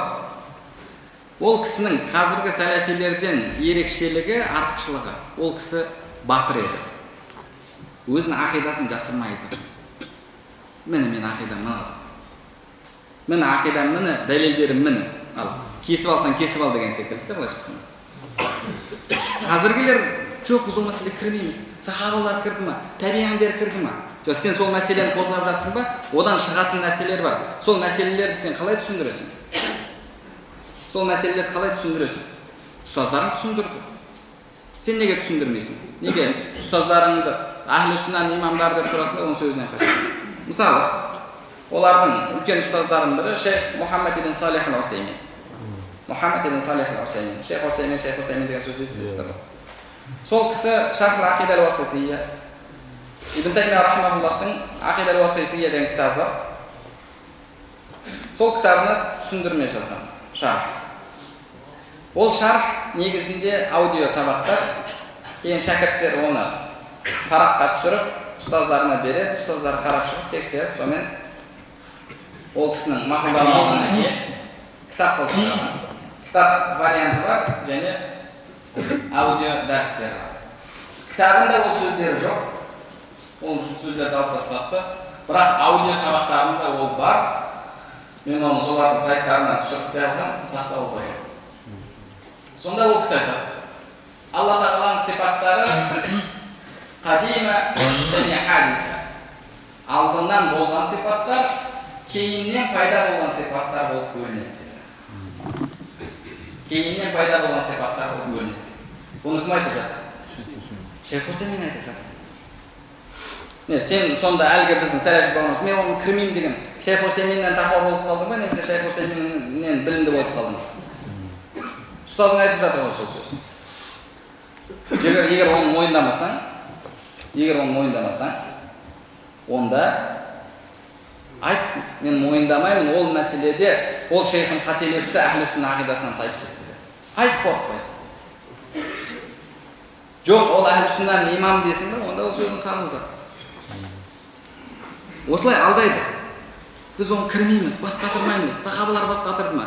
Сахабалар бас қатырған жоқ, сахабаларда ол мәселе көтерілген жоқ. Бірақ сенің ұстазың сол мәселені көтерді, соған бас қатырды, соған қатысты жауабын берді. Жауабын берді ме, сен жауабын ал. Егер сен оның ол жауабын қабылдамасаң, Алла тағаланың фауқал арш деген сипаты, кейіннен пайда болған сипат, кейіннен қосылған сипат деп есептемесең, онда сен әхлі-сүнна ақидасындасың. Біз оны фауқал арш деген Аллаға қатысты келген сипат ретінде истауа сипатын Аллаға қатысты сипат деп бекітеміз. Бірақ оны әхлі-сүннаның ережесі бойынша ол Аллаға бір жаңа сипат қосу мағынасында емес деп білеміз болды. Олар оны қосылған жаңа сипат деп біледі. Шейх Усеймин айтады, Алла тағаланың сипаттары алдынан болған және кейіннен пайда болған сипаттар болып екіге бөлінеді. Оны егер арабша білетіндеріңіз болса, тексергілеріңіз келсе, кіріңіздер де интернетке. Тахмилу шархил ақидатил васития, яғни ақидал васитияның шархын жүктеу деп арабшалап жазыңызда, жанына MP3 деп ағылшыншалап қойыңызды, поискті басыңыз, сайты шығады. Сол кісінің даусымен тұр аласыз да жүктеп аласыз. Сөйтіп тексеріп көрсеңіз болады. Яғни біз оларға альхамдулилля жала жабуға мұқтаж емеспіз. Сөздердің барлық кітаптарында тұр. Олардың сөзін қырқып алып, монтаждап, айтпаған нәрсені айтты қылуға мұқтаж емеспіз. Және олай істеуге де шариғат тұрғысынан болмайды, ол харам. Мың жерден сен жақсы көрмейтін адамың болсын, мың жерден дұшпаның болсын, сен кез келген адаммен әділ мәміледе болуға тиіссің. Бір қауымдармен болған араларында келіспеушіліктер, дұшпандықтар, араздасулар сендерді әділетсіздікке итермелемесін дейді.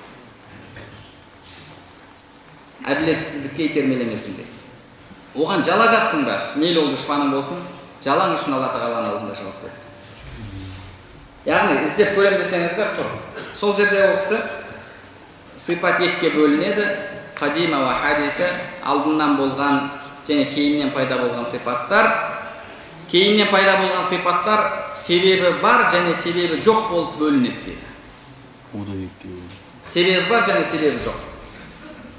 Себебі жоққа Алла тағаланың мысалы аршыға орнығуы деді. О не себеппен істеді десең, біз мынандай себеппен істеді деп айта алмаймыз деді. Себебін түсіндіре алмаймыз деді. Енді себеппен пайда болған сипаттар бар деді. Мысалы Алланың ашулануы деді. Иблистен күпірлік болды, күпірлік ашулануына себеп болды, Алла ашуланды. Алла ашуланды. Пендеден Алла разы болатын іс болды, Алла тағалада разылық болды. Дүние аспанына түсу түннің 3-ші бөлігі болды, сонымен Алла тағала дүние аспанына түсті дейді. Кейін аршы босады ма, босамады ма деген мәселені тағы қозғайды. Олардың ұстаздары айтып жатыр. Енді ол кісінің Алла тағаланың сипаттары алдынан болған және кейіннен пайда болған сипаттар деп бөлуі, бұл әхлі-сүннаның ережесіне сай ма? Әхлі-сүннаның ережесіне сай емес. Имам Абу Ханифа, Имам Абу Джафар Тахауи және оны бүкіл әхлі-сүнна имамдар қабылдаған, ол ақиданың дұрыс деп. Олар айтып жатыр, Алла тағала әлемді жаратумен өзіне ешқандай жаңа сипат қосқан жоқ. Өзіне ешқандай жаңа сипат қосқан жоқ. Оларда арш жаратылмай тұрып, аршының үстіне орнығу деген сипат жоқ еді, кейіннен пайда болды. Дүние аспанына түсу деген сипат жоқ еді, кейін дүние аспанына түсетін болды. Тағы да басқа. Осылай, яғни Алла тағала кейіннен пайда болған сипаттар бар. Біз кез келген әлгі аят хадистерді ахли сүннан осы ережесімен түсінуіміз керек. Алла тағала өзіне ешқандай жаңа сипат қосқан жоқ. Бүкіл кемел сипаттарына ие. Лам яздад бикаунихим шайан лам якун қаблаху мин сифати. Әлемді жаратуымен алдын болмаған өзіне бір жаңа сипат қосқан жоқ дейді. Осы ережемен түсініңіз. Осы ережемен түсініңіз. Яғни Алла тағала әлемді еш нәрсені жаратпай тұрып, Аллаға қатысты мекен, заман деген нәрсе жүретін бе? Ондай нәрсе жүрмейді. Ондай нәрсе жүрмейді. Алла тағала әлемді жаратқаннан кейін де тура сол сипатта. Ешқандай жаңа сипат қосқан жоқ. Ахли сүнна ақидасы. Имам Абу Мансур аль-Матуриди рахмаулла айтпақшы,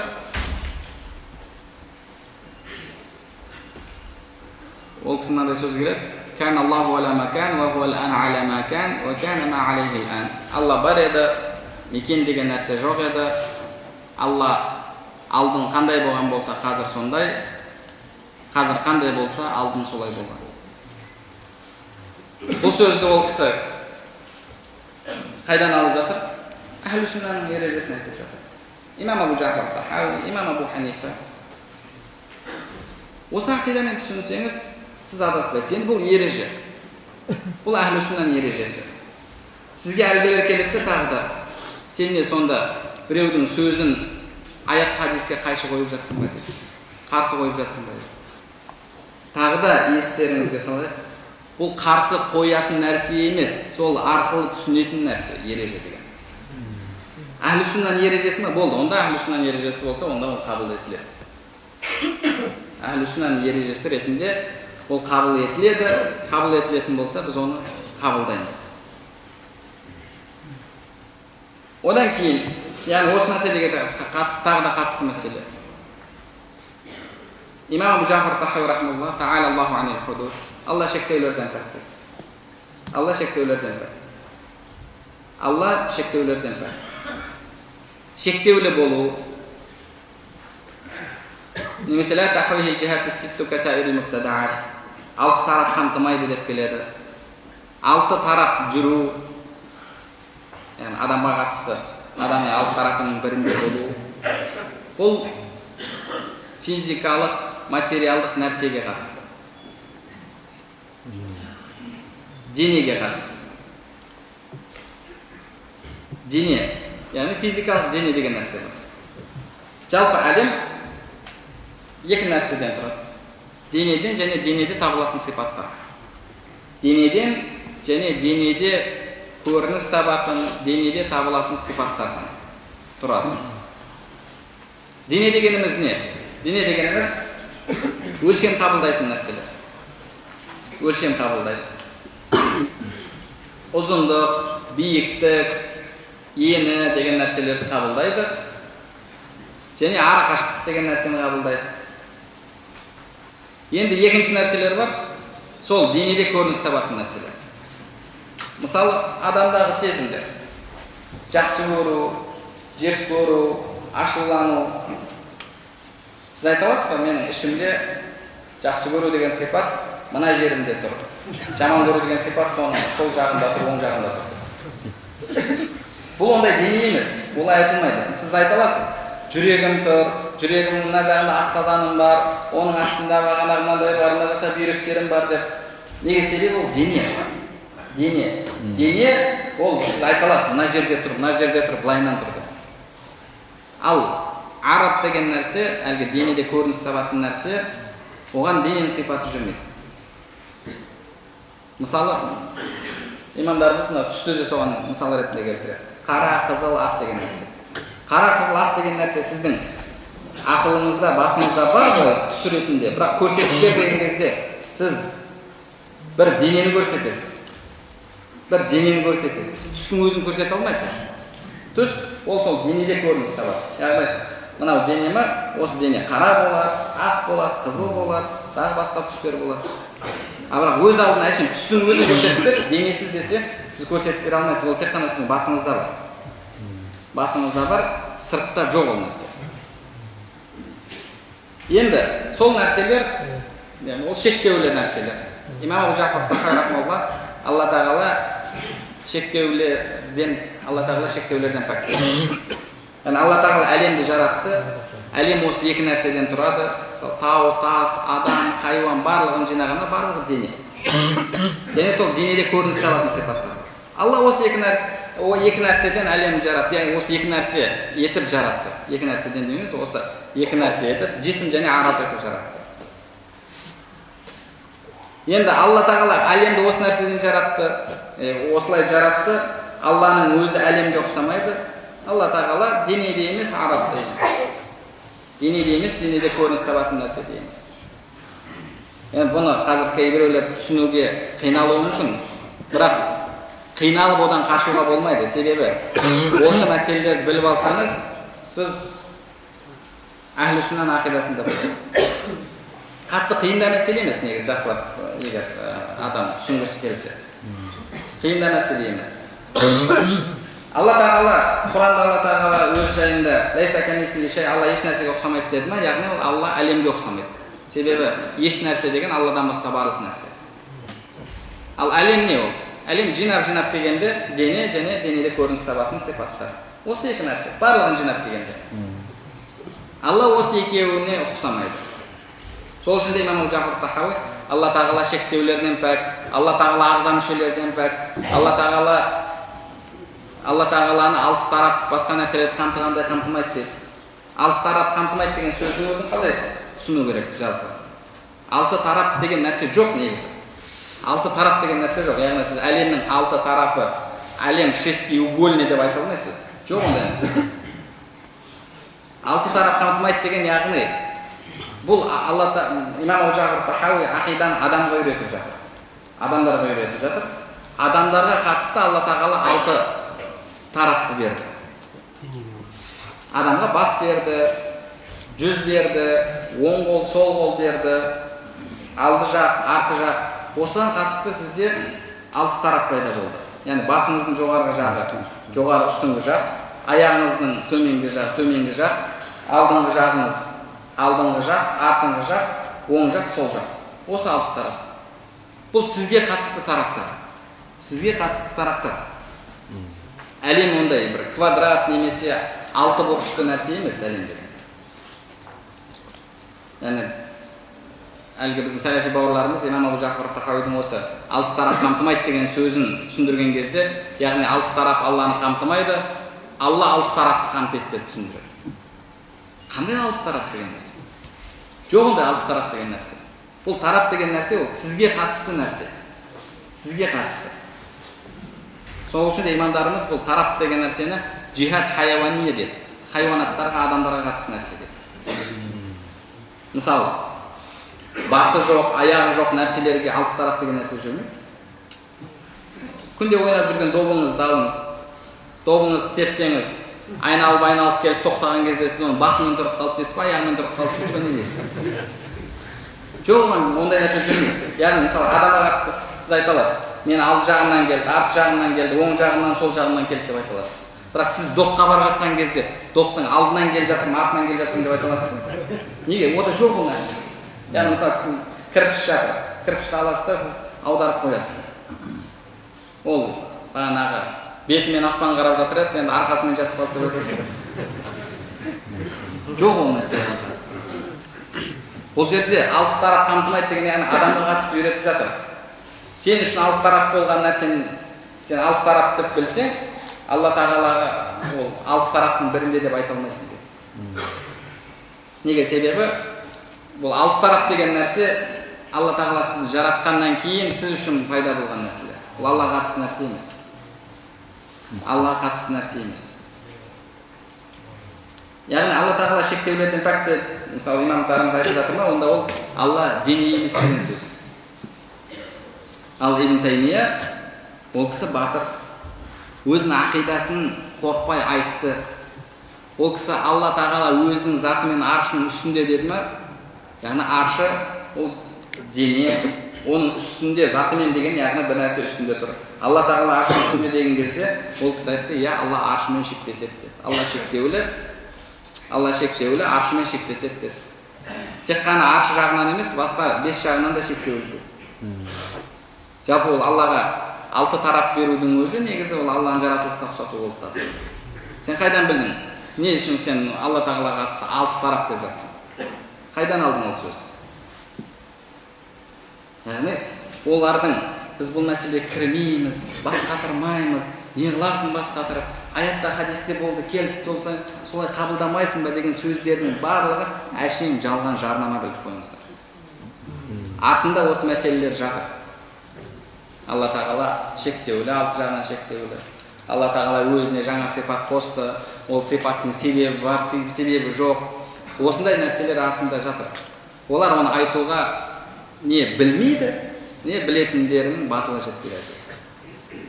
Білетіндерінің батылы жетпейді. Өзінің шәкірттер айтады, не болды, сен философия болып кеттің ғой деді өзіне. Болмаса ол нәрсе жоқ. Және ұстаздарды үйреткен кезде ол мәселелерді үйретпейді, мына жақтан эмоция деді бағанағы оның несіне, сөзін соған қарай бағыттайды. Субханалла, аят хадис келген кезде соны қабылдамайсың ба? Не сен сахабалардың артық болдың ба? Олар қабылдады, болды. Бірақ оны қабылдағанда сенде басында түсінік пайда болып жатыр, қандай сенімде қабылдап жатсың? Яғни бағанағы аршы бар, аршы бітеді, сол кезде Алла басталады деген сондай басында ақида пайда болып жатыр ма? Қандай сенімде оны қабылдап жатсың сен? Курси деген Алланың 2 аяғын қоятын жері, Алланың 2 аяғы бар, сол курсиге қойып қояды деп, сондай ақидада қабылдап жатсың, болды ғой сен басында түсінік пайда болып жатыр. Оған кірмеймін деген, сен оны тіліңмен айтпай ғой, бірақ басында бұрыс ақидада болсаң болды, сен адасың. Яғни адам ақидасын тілмен айту шарт емес адасу үшін. Мысалы сіздің жүрегіңізде күфірлік тұр ма, сіз оны айтыңыз, айтпаңыз, сіз кәпірсіз. Жүрегіңізде Алла бар ма, жоқ па деген күмәндасыз ба, сіз кәпірсіз, оны тіліңізбен айтуыңыз шарт емес. Тіліңізбен айтпасаңыз, мұсылман болып жүрсеңіз, сіз біз үшін мұсылмансыз, бірақ Алланың алдында сіз кәпірсіз. Себебі иман, күфір бұл жүректе болатын нәрсе. Иман, күфір негізінде жүректе болатын нәрсе. Сол үшін де яғни осы ережені иншалла біз жақсылап біліп жаттап алайық. Және әлгіндей көтерілді, немесе истеуа етті, тағы да басқа сол секілді сипаттарды, дүние аспанына түсті деген сипаттарды біз осы ережемен түсінуіміз қажет. Өзіне бір жаңа сипат қосты деген мағынада емес. Яғни ол сипаттарды Алла Тағалаға бекітеміз, Алла Тағаланы сол сипаттармен сипаттаймыз, бірақ ол Алла Тағала өзіне бір жаңа сипат қосты деген мағынада емес. Иншалла қазірге осы бір ережемен тоқтайық. Иншалла тағы бір ережені Алла насіп етсе кешкі шамнан кейінгі кездесуімізде талқылайтын боламыз. Қазір 1 сағат 17 минут болыпты. Иншалла осы мәліметті қазірше араларыңызда білетіндеріңіз бар, естіп жатқандарыңыз иншалла қорытып алсаңыздар, бұл сіздердің ақылдарыңызға азық болады. Ертең әлгі бауырларымыз осы мәселені көтеріп жатқан кезде сіздердің антивирустеріңіз іске қосылады. Егер ол болмаса, онда қанша уағыз тыңдап жылаңыз, басыңызға вирус кіріп кетеді, сонымен ар жағына харизм көп жылап жүре бересіз. Алла разы болсын.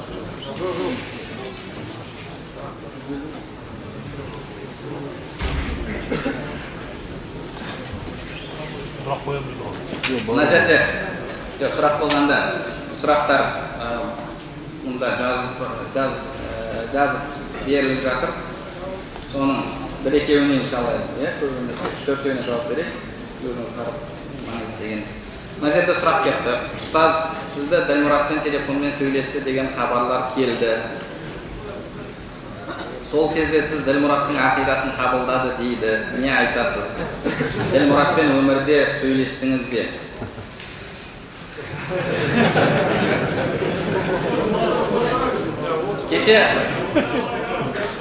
Кеше Фейсбукқа бір статус жаздым. Осыдан бір апта алдын өткен жұма сенбі күндері Шымкентте болдым. Сол жерде уағыздан кейін бір бауырымыз келіп сұрақ қойды. Бір ахи бауырлар ерісімді тыңдама, ол адасқан, ол христиандар кәпір емес, олар жәннатқа кіреді деп айтады деді. Сол рас па деді. Субханалла. Құранда Алла субханала тағала Алла үшеу, Иса Алланың ұлы дегендер, Алла үштің бірі дегендер кәпір болды деп тұр. Адам кім? Яғни Алла тағала анық Құранда, хадисте олардың кәпір екендігін айтқан қауымдарға қатысты күмәнда болса, олар мұсылман ба, мұсылман емес пе деген, оның өзімен адам діннен шығып кетеді. Діннен шығып кетеді. Яғни кім? Алла үштің бірі деген мұсылман ба, кәпір ма білмеймін десе, ол адам діннен шығып кетеді. Себебі нақты күпірлігі анық болған қауымға қатысты әлгі ереже бар. Мән лам юкаффирил кафир ау шакка фи куфрихи фахуа кафир. Кім кәпірді кәпір деп білмесе, оның күпірлігіне күмән келтірсе, ол адамның өзі кәпір деген. Яғни сіз атеист, мұсылман ба, мұсылман емес па білмеймін десеңіз, Құдай жоқ деп тұрған адамды, ол кәпір емес шығар ол десеңіз, яғни бұл жерде енді оны дәлел жетпеу емес, ол бөлек мәселе. Мен жалпы соны өзін алып айтып жатырмын. Сіз онда діннен шығып кетесіз. Неге себебі Құдай жоқ деп тұрған адам, ол адам мұсылман ба, Құдай жоқ деп тұрған адам. Енді Құранның бір әріпін жоққа шығарған адам мұсылман ба? Мұсылман болмайды. Сіз оның мұсылман емес екендігіне күмән келтірсеңіз, сіз де діннен шығып кетесіз. Мен айттым, субханалла, Алла тағала оның Құранда айтып тұр, ол жалпы мұсылмандардың арасында келісілген мәселе. Мен өмірімде үйтіп айтқан емеспін. Және әлгі бауырымызға барып айт, иншалла, ахиретте сол жалаш үшін сауап керек болып жатқан кезде, сауап керек болып жатса, иншалла, соның сауабын аламыз. Алла нәсіп етсе деп сөйтіп сәлем айтып барды. Кейін екінші бір бауырымыз келді.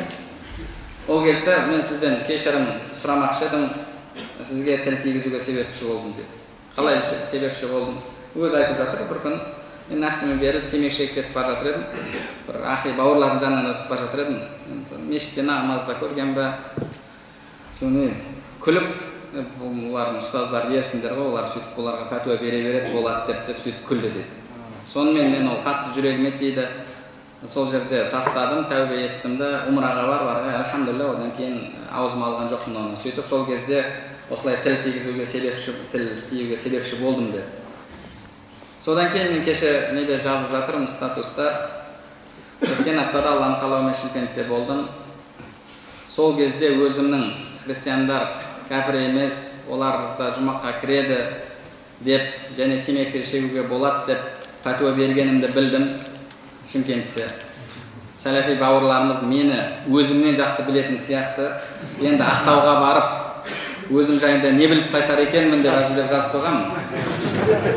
Енді Ақтауға келіп біліп жатқан нәрсем, мен телефонмен сөйлескен екенмін. Және сол кезде сол кісінің ақидасына өткен екенмін. Енді қашан болдым? Ана негізі психологияда удвоение личности деген нәрсе бар. Білесіздер ғой, адамның тұлғасы екіге бөлініп кетеді, бір кезде басқа тұлғаға өтіп кетеді, бір нәрселерді істейді. Кейіннен қайтадан өзінің тұлғасына қайтады. Сондай бір нәрсе болып, сол екінші тұлғаммен сөйлесіп, сол ақидаға өткен болмасам, бұлайша мен қазір есімде жоқ. Бұл Ақтаудың жаңалығы. Субханалла. Бұндай нәрсе болған жоқ.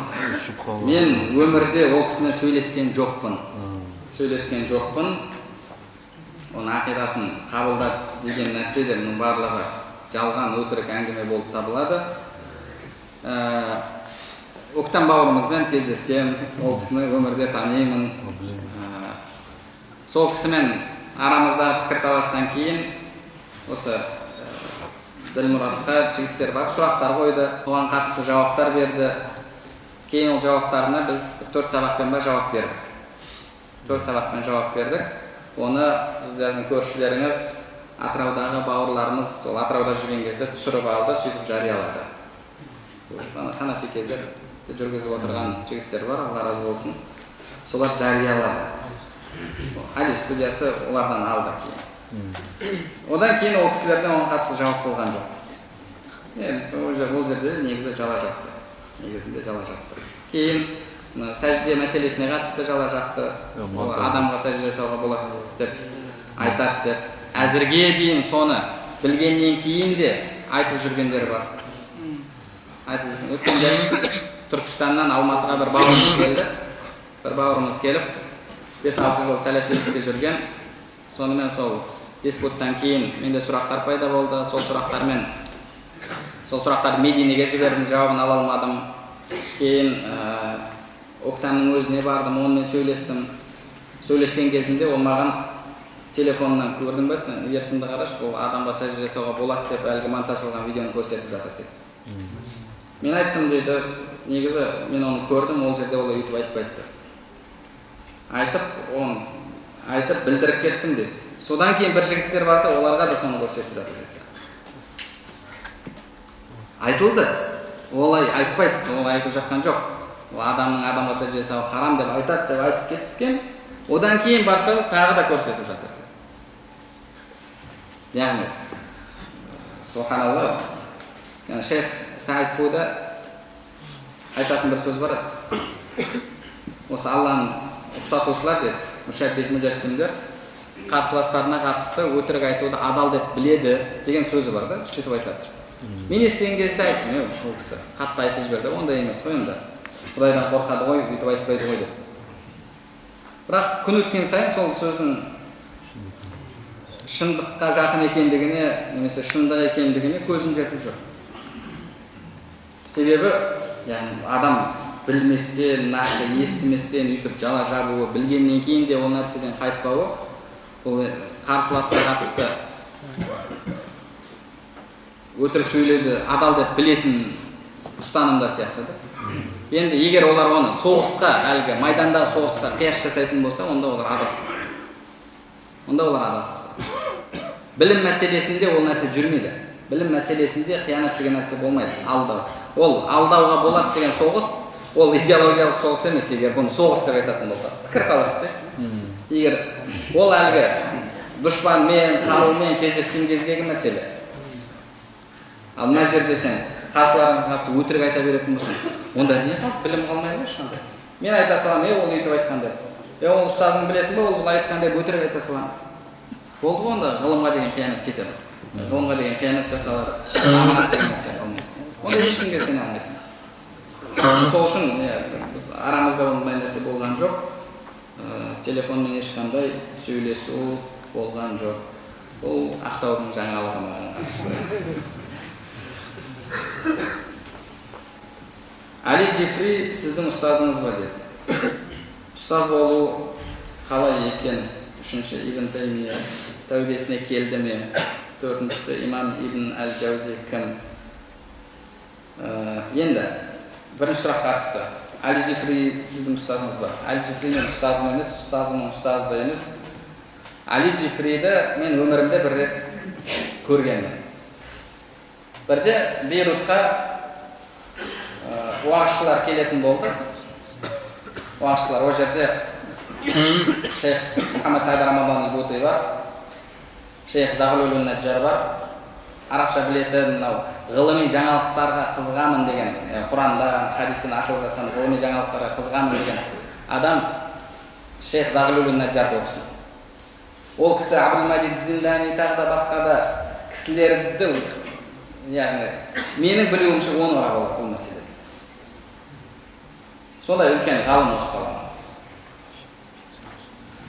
Әл-хайуану фил Құран, Құрандағы хайуанаттар, әс-самау фил Құран, Құрандағы аспан дүниесі, әл-арду фил Құран, Құрандағы жер мәселесі, тағы да басқа да сондай жазылған керемет кітаптары бар. Яғни сол саланың үлкен ғалымы. Бірде Ливанда оқып жүрген кезде ол кісі бір оразада келді. Оразада келген кезде Құрандағы Юнус алейхиссаламның оқиғасы мен Библияда келген Юнус алейхиссаламның оқиғасын екеуін қалай келгенін салыстырып берді. Ғылыми тұрғыдан, яғни біздіңкі 100% дұрыс. Киттің жұтуы, киттің ішкі құрылысының өзі, одан кейін шыққан кезде асқабақтың өсуі, Құранда келген яқтен деп келеді ғой.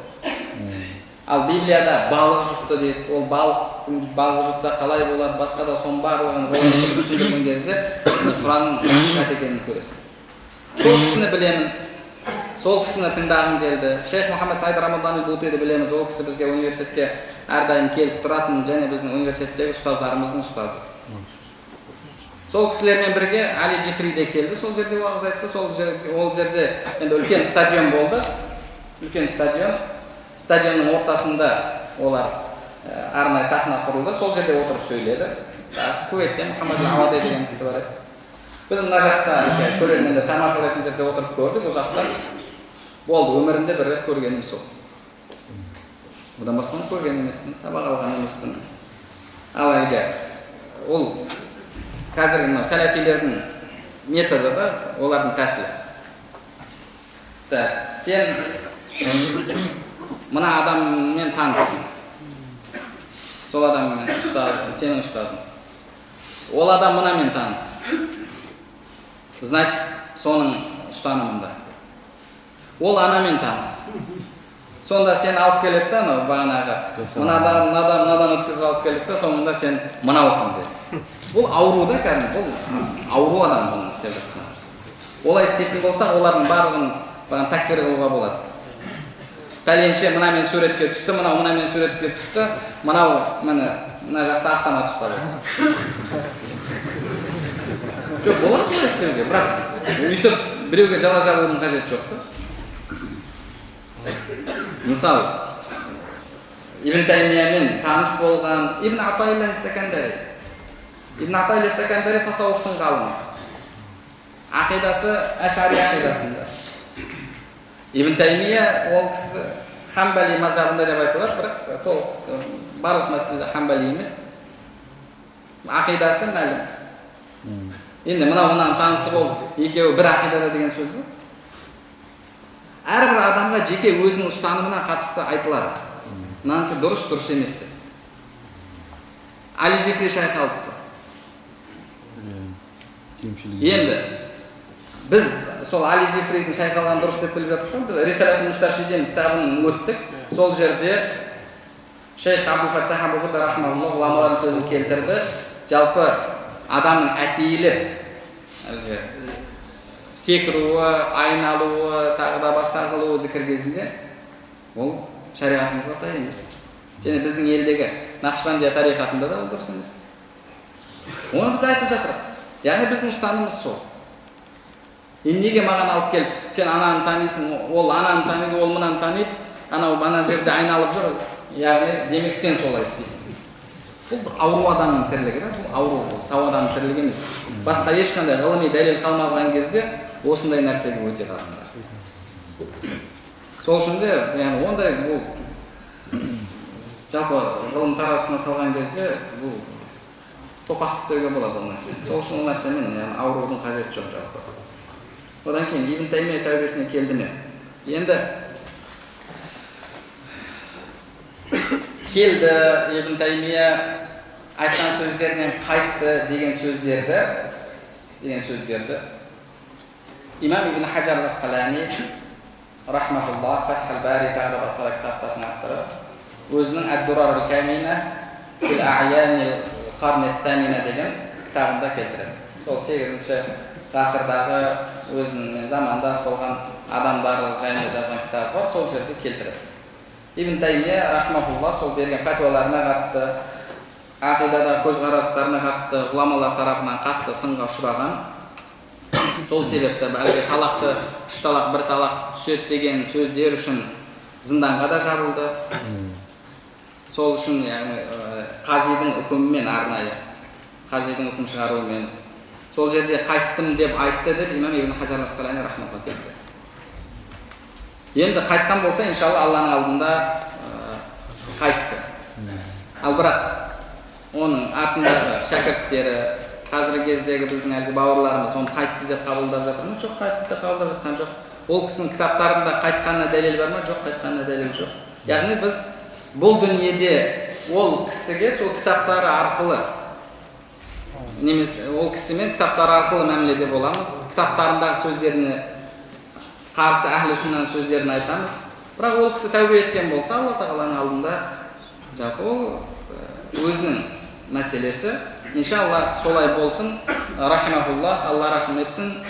Біз жалпы кез келген мұсылман болған адамға тарахым жасауды, Алла рахмет етсін деп дұға жасауды, күнәларын кешірілуін сұрауды жайыз деп білеміз. Ол үшін дұға жасаймыз. Және қателігін айту ол кісіні кемсіту емес,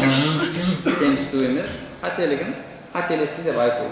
ешқандай тіл тигізбестен, оны әртүрлі лақаптармен атамастан, оны ғылым деп айтады. Ғылымда менің жақыным, туысқаным, танысым, ұстазым деген нәрсе жоқ. Ол жерде кейде шәкірт ұстазына да қарсы жауап айтып жатады. Ғылым болғаннан кейін мәселе солай болады. Тәубе етті деген сөзді имам Ибн Хаджар Асқалани жазады. Иншалла солай болды деген үміттеміз. Ал бірақ кітаптарында оған дәлел болатын нәрсе жоқ. Мүмкін ауызша айтқан шығар, Аллаху алам. Келесі сұрақ, имам Ибн ал-Джаузи кім?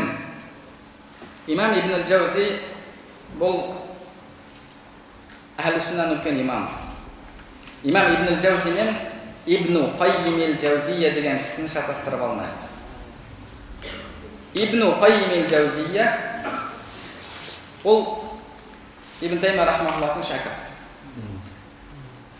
Ибн Қаййим ал-Джаузия деген ол кісінің аты емес, ол кісінің лақабы. Ибн деген баласы деген сөз. Қаййим деген, яғни соны басқарушы, үстінен қараушы деген мағынаны береді. Джаузия деген медресе.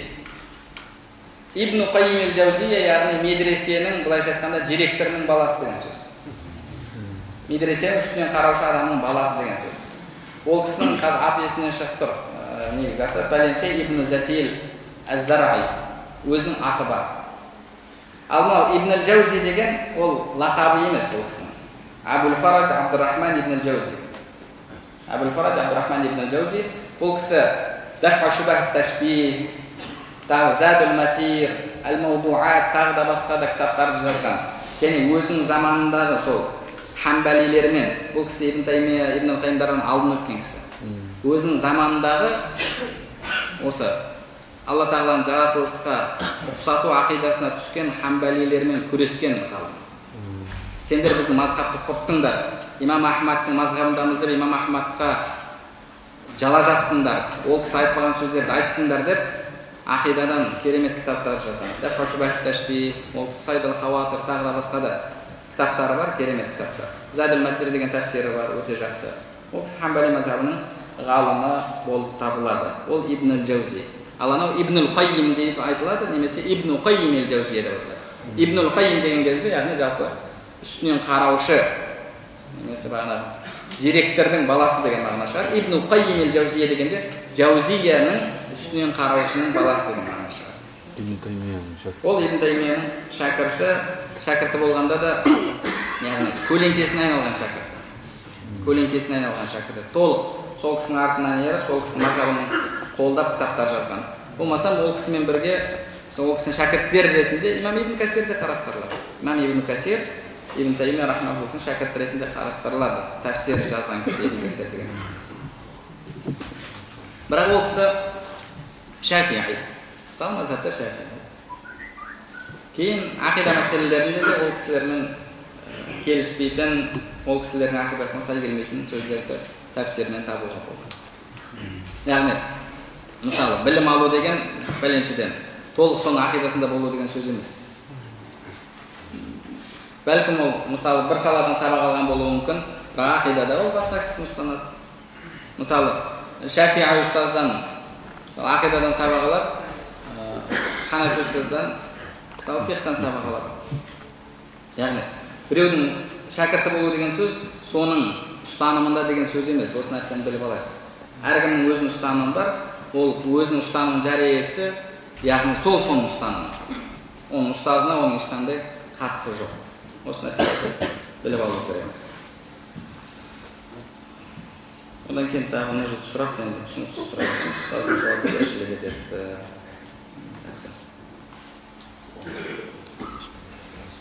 Ибн Таймия өмірінің соңында мен ашаримін деген рас па деді. Әлі алдын жауап берді бұл сұраққа, яғни сол бір хабар келген мәселе. Ол мен ашаримін деген сөз имам Ибн Касирден келеді. Имам Ибн Касирден келеді. Оны да имам Ибн Хаджар Асқалани келтіреді. Ибн ал-Қаййим екеуі жүздескен кезде, сен неге мені ұнатпайсың, мен ашари болғаным үшін ба деген сұрақты қойды деп имам Ибн Хаджар Асқалани келтіреді. Имам Ибн Касир жайында. Аллах аршының үстінде аяғы саны деп айтпайды, балтыры деп айтады. Балтыры бар дейді, Құранда солай келген дейді. Бұл мәселеге енді иншалла кешкі дәрісімізде осы мәселеге тағы тоқталамыз. Қол аяқ деген мәселеге қатысты. Аллах барлық жерде деген адасушылық деп жатыр. Иә, Аллах барлық жерде деген адасушылық. Алла барлық жерде деу, яғни бұл да Аллаға мекен беру. Имам Абу Мансур Аль-Матуриди рахматуллах өзінің Таухид кітабында осы екі көзқарасты адасушылық деп келтіреді. Бірі аршының үстінде жайғасқан, аршының үстінде заты мен деп айту. Екіншісі Алла барлық жерде деп айту. Ол Аллаға мекен беруден қорқыпты да, сонымен бір мекен беріп қоймайын деп Алла барлық жерде деп айтты. Алла барлық жерде деген сөзде мекен беру ғой деп имам Абу Мансур Аль-Матуриди рахматуллах айтты. Ол адасушылық. Ол әхлі-сүнна ақидасы емес. Әхлі-сүнна ақидасы Алла маужудун биля макан. Алла мекенсіз, замансыз бар. Аллаға мекен заман деген нәрсе жүрмейді. Әлем жаратпай тұрып қандай болса, қазір сондай. Бұл адасушылық. Және Ашари матуридилер Алла барлық жерде деп айтады деген сөз, бұл Ашари матуридилерге жабылған жала. Бұны әлгі біздің бауырларымыз айтып келді біраз уақытқа дейін. Қазір енді оны айтпай жүр. Неге? Себебі оның да өтірік екен, альхамдулилля, белгілі болды. Алдын адамдардың сауатсыздығын пайдаланып, сондай сөздерді айтатын. Кезінде бір Раббың кеткен кітап шықты, олардан ішінде Алла барлық жерде болса, неге біз үйтпейміз, неге бүйтпейміз, неге қолымызды аспанға көтереміз деп бір керемет дәлел келтірген болып сөйтіп жазған. Ол жерде олардың проблемасы мынандай: сен айтпаған нәрсені айтты қылады, кейін сол сөзді алып алып та соған қарсы жауап жазады. Яғни былайша айтқанда өтірік мешен жасап алады, өзіне кейін соны соққылай бастайды. Оның бізге ешқандай қатысы жоқ. Ешқандай оның қатысы жоқ. Менің анам әпкемнің хиджаб кигеніне қарсы шешпесең, анам деп айтпа деп жатыр. Ақыл кеңес берсеңіз дейді. Ақыл кеңесіміз Алла анаңызға хидаят берсін. Иншалла сол үшін дұғада боламыз. Сол үшін дұғада боламыз. Алла ол кісінің жүрегін, қалбын ашсын, көкірек көзін ашсын. Иншалла дінге деген махаббатын оятсын жүрегіндегі. Ал енді анам сөйтіп айтты деп шешуге болады ма деген мәселеге қатысты. Ла таата ли махлуқин фи маъсиятил халиқ. Пайғамбар саллаллаху алейхи хадисінде жалпы жаратушының бұйрығы жоғары тұратындығын айтты. Енді бұл діннің ішіндегі мәселе, діннің сыртындағы мәселеге қатысты. Қайсы бір сахаба әлгі анасы тамақ ішпей қояр ғой. Саад ибн Аби Уаққас радиаллаху анху. Анасы тамақ ішпей қояр, дініңді тастамасаң деп. Сонда не деді? 100 жаның болса, 100 жаның біртіндеп шықса да мен бұл дінді тастамайын деді. Себебі ертең қияметте анаңыз жауап бермейді, анаңыз қашады сізге. Әкеңіз сізге жауап бермейді, қашады. Алла тағала Құранда ол жайында айтады. Енді, яғни осыны себеп болып ушықтырып бір соғыс ашу емес, ол кісіні бір дұшпан көріп. Керісінше сол орамалымен намазға келгеннен кейін көбірек мейірімді болғанын, көбірек жұмсақ болғанын, мінезінің көркем болғанын көрсетіп, иншалла жақсылап қызметінде болатын болса, қанша ауыр сөз айтса да көтеріп қызметінде болатын болса, иншалла, яғни жылы-жылы сөйлесең жыланның не шығады деді ғой. Алла тағала жүрегін ашар, енді тас жүрегін ашар, иншалла. Ол үшін, яғни бізде мысалы бағана христиандар, басқа дін өкілдері мұсылман емес деген сөздің өзі де оларға қарсы соғыс ашу, соғысу деген сөз емес. Себебі, яғни кім әлгі иманы исламға қатысты дұрыс болмаса, мұсылмандықтан шығарып жіберетін сенімде болса, ол адам мұсылман емес. Мұсылман емес. Бірақ мұсылман емес деген сөз, ол адаммен дөрекі болу керек, онымен соғысу керек, оның қан төгу керек деген сөз емес. Пайғамбар саллаллаху алейхи вассаламға қайсы бір әйел келіп, я Расулалла, мен анам бар, мүшрик, бірақ менімен араласқысы келеді деген кезде Пайғамбар саллаллаху алейхи вассалам араласты. Құранда Алла тағала егер олар сені Құдайға серік қосуға итермелесе дейді, яғни ол ата-анасы мұсылман емес, бірақ соларға қатысты жақсы мәміледе бол деп жатыр. Жақсы мәміледе бол дейді. Бір ұстазымыз мынандай бір мысал келтірген еді. Әкең деді, үйге арақ алып келді. Арақ алып келді де, бараны стаканда кел, мен ішем деді. Сенің әкелуіңе болмайды деді. Шариғат бойынша әкелуіңе болмайды, себебі күнә істеуге көмектесуге болмайды дейді. Құранда Алла тағала айтып жатыр. Сен әкелмедің ғой, айтқанын тыңдамадың ғой деді, барып өзі әкеліп ішіп арағын тауысты да, тауысқаннан кейін барып стаканды жуып қой десе, сен барып жуып қоюға міндеттісің деді.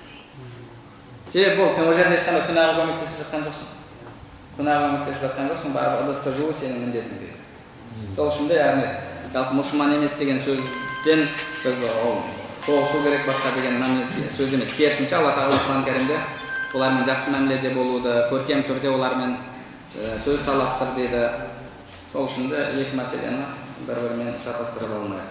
Соңғы сұраққа жауап берейік, иншалла. Сонымен кешке дейін үзіліс жариялайық. Өздерін сүннамен оқимыз деп жүрген бауырлар дәлелдерді Бұхариден аламыз дейді. Солардың негіздері қандай? Біріншіден, жалпы Құраннан, хадистен үкім алу үшін адам мүжтәһид болуы керек. Мүжтәһид ғалым тікелей Құранның хадистен алуға. Бұлар Құран хадистен алып жатқан жоқ. Қайсысы Құранды ашып дәлел іздеп, қайсысы Бұхариді ашып дәлел іздеп жатыр. Сол айтып жүргендердің арабша Бұхариді ашып оқуға тісі өте ме? Тісі өтпейді. Ал Құран хадистен үкім алу үшін аудармасын оқуға болады ма? Қысқа артылған. Аудармасынан үкім аласың ба? Кім айтты аудармасынан үкім алуға болады? Мүжтәһидтің бірінші шарты Құран хадистен үкім алуға лайық болған адамның бірінші шарты араб тілін толық меңгеру. Олар қайдан оқиды? Әлгі описание молитвы пророка, тағы да басқа сол секілді кітаптарды оқиды.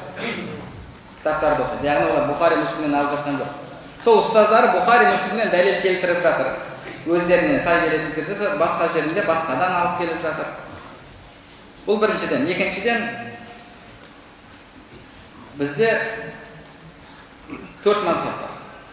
Ханафи, Малики, Шафиғи, Хамбали.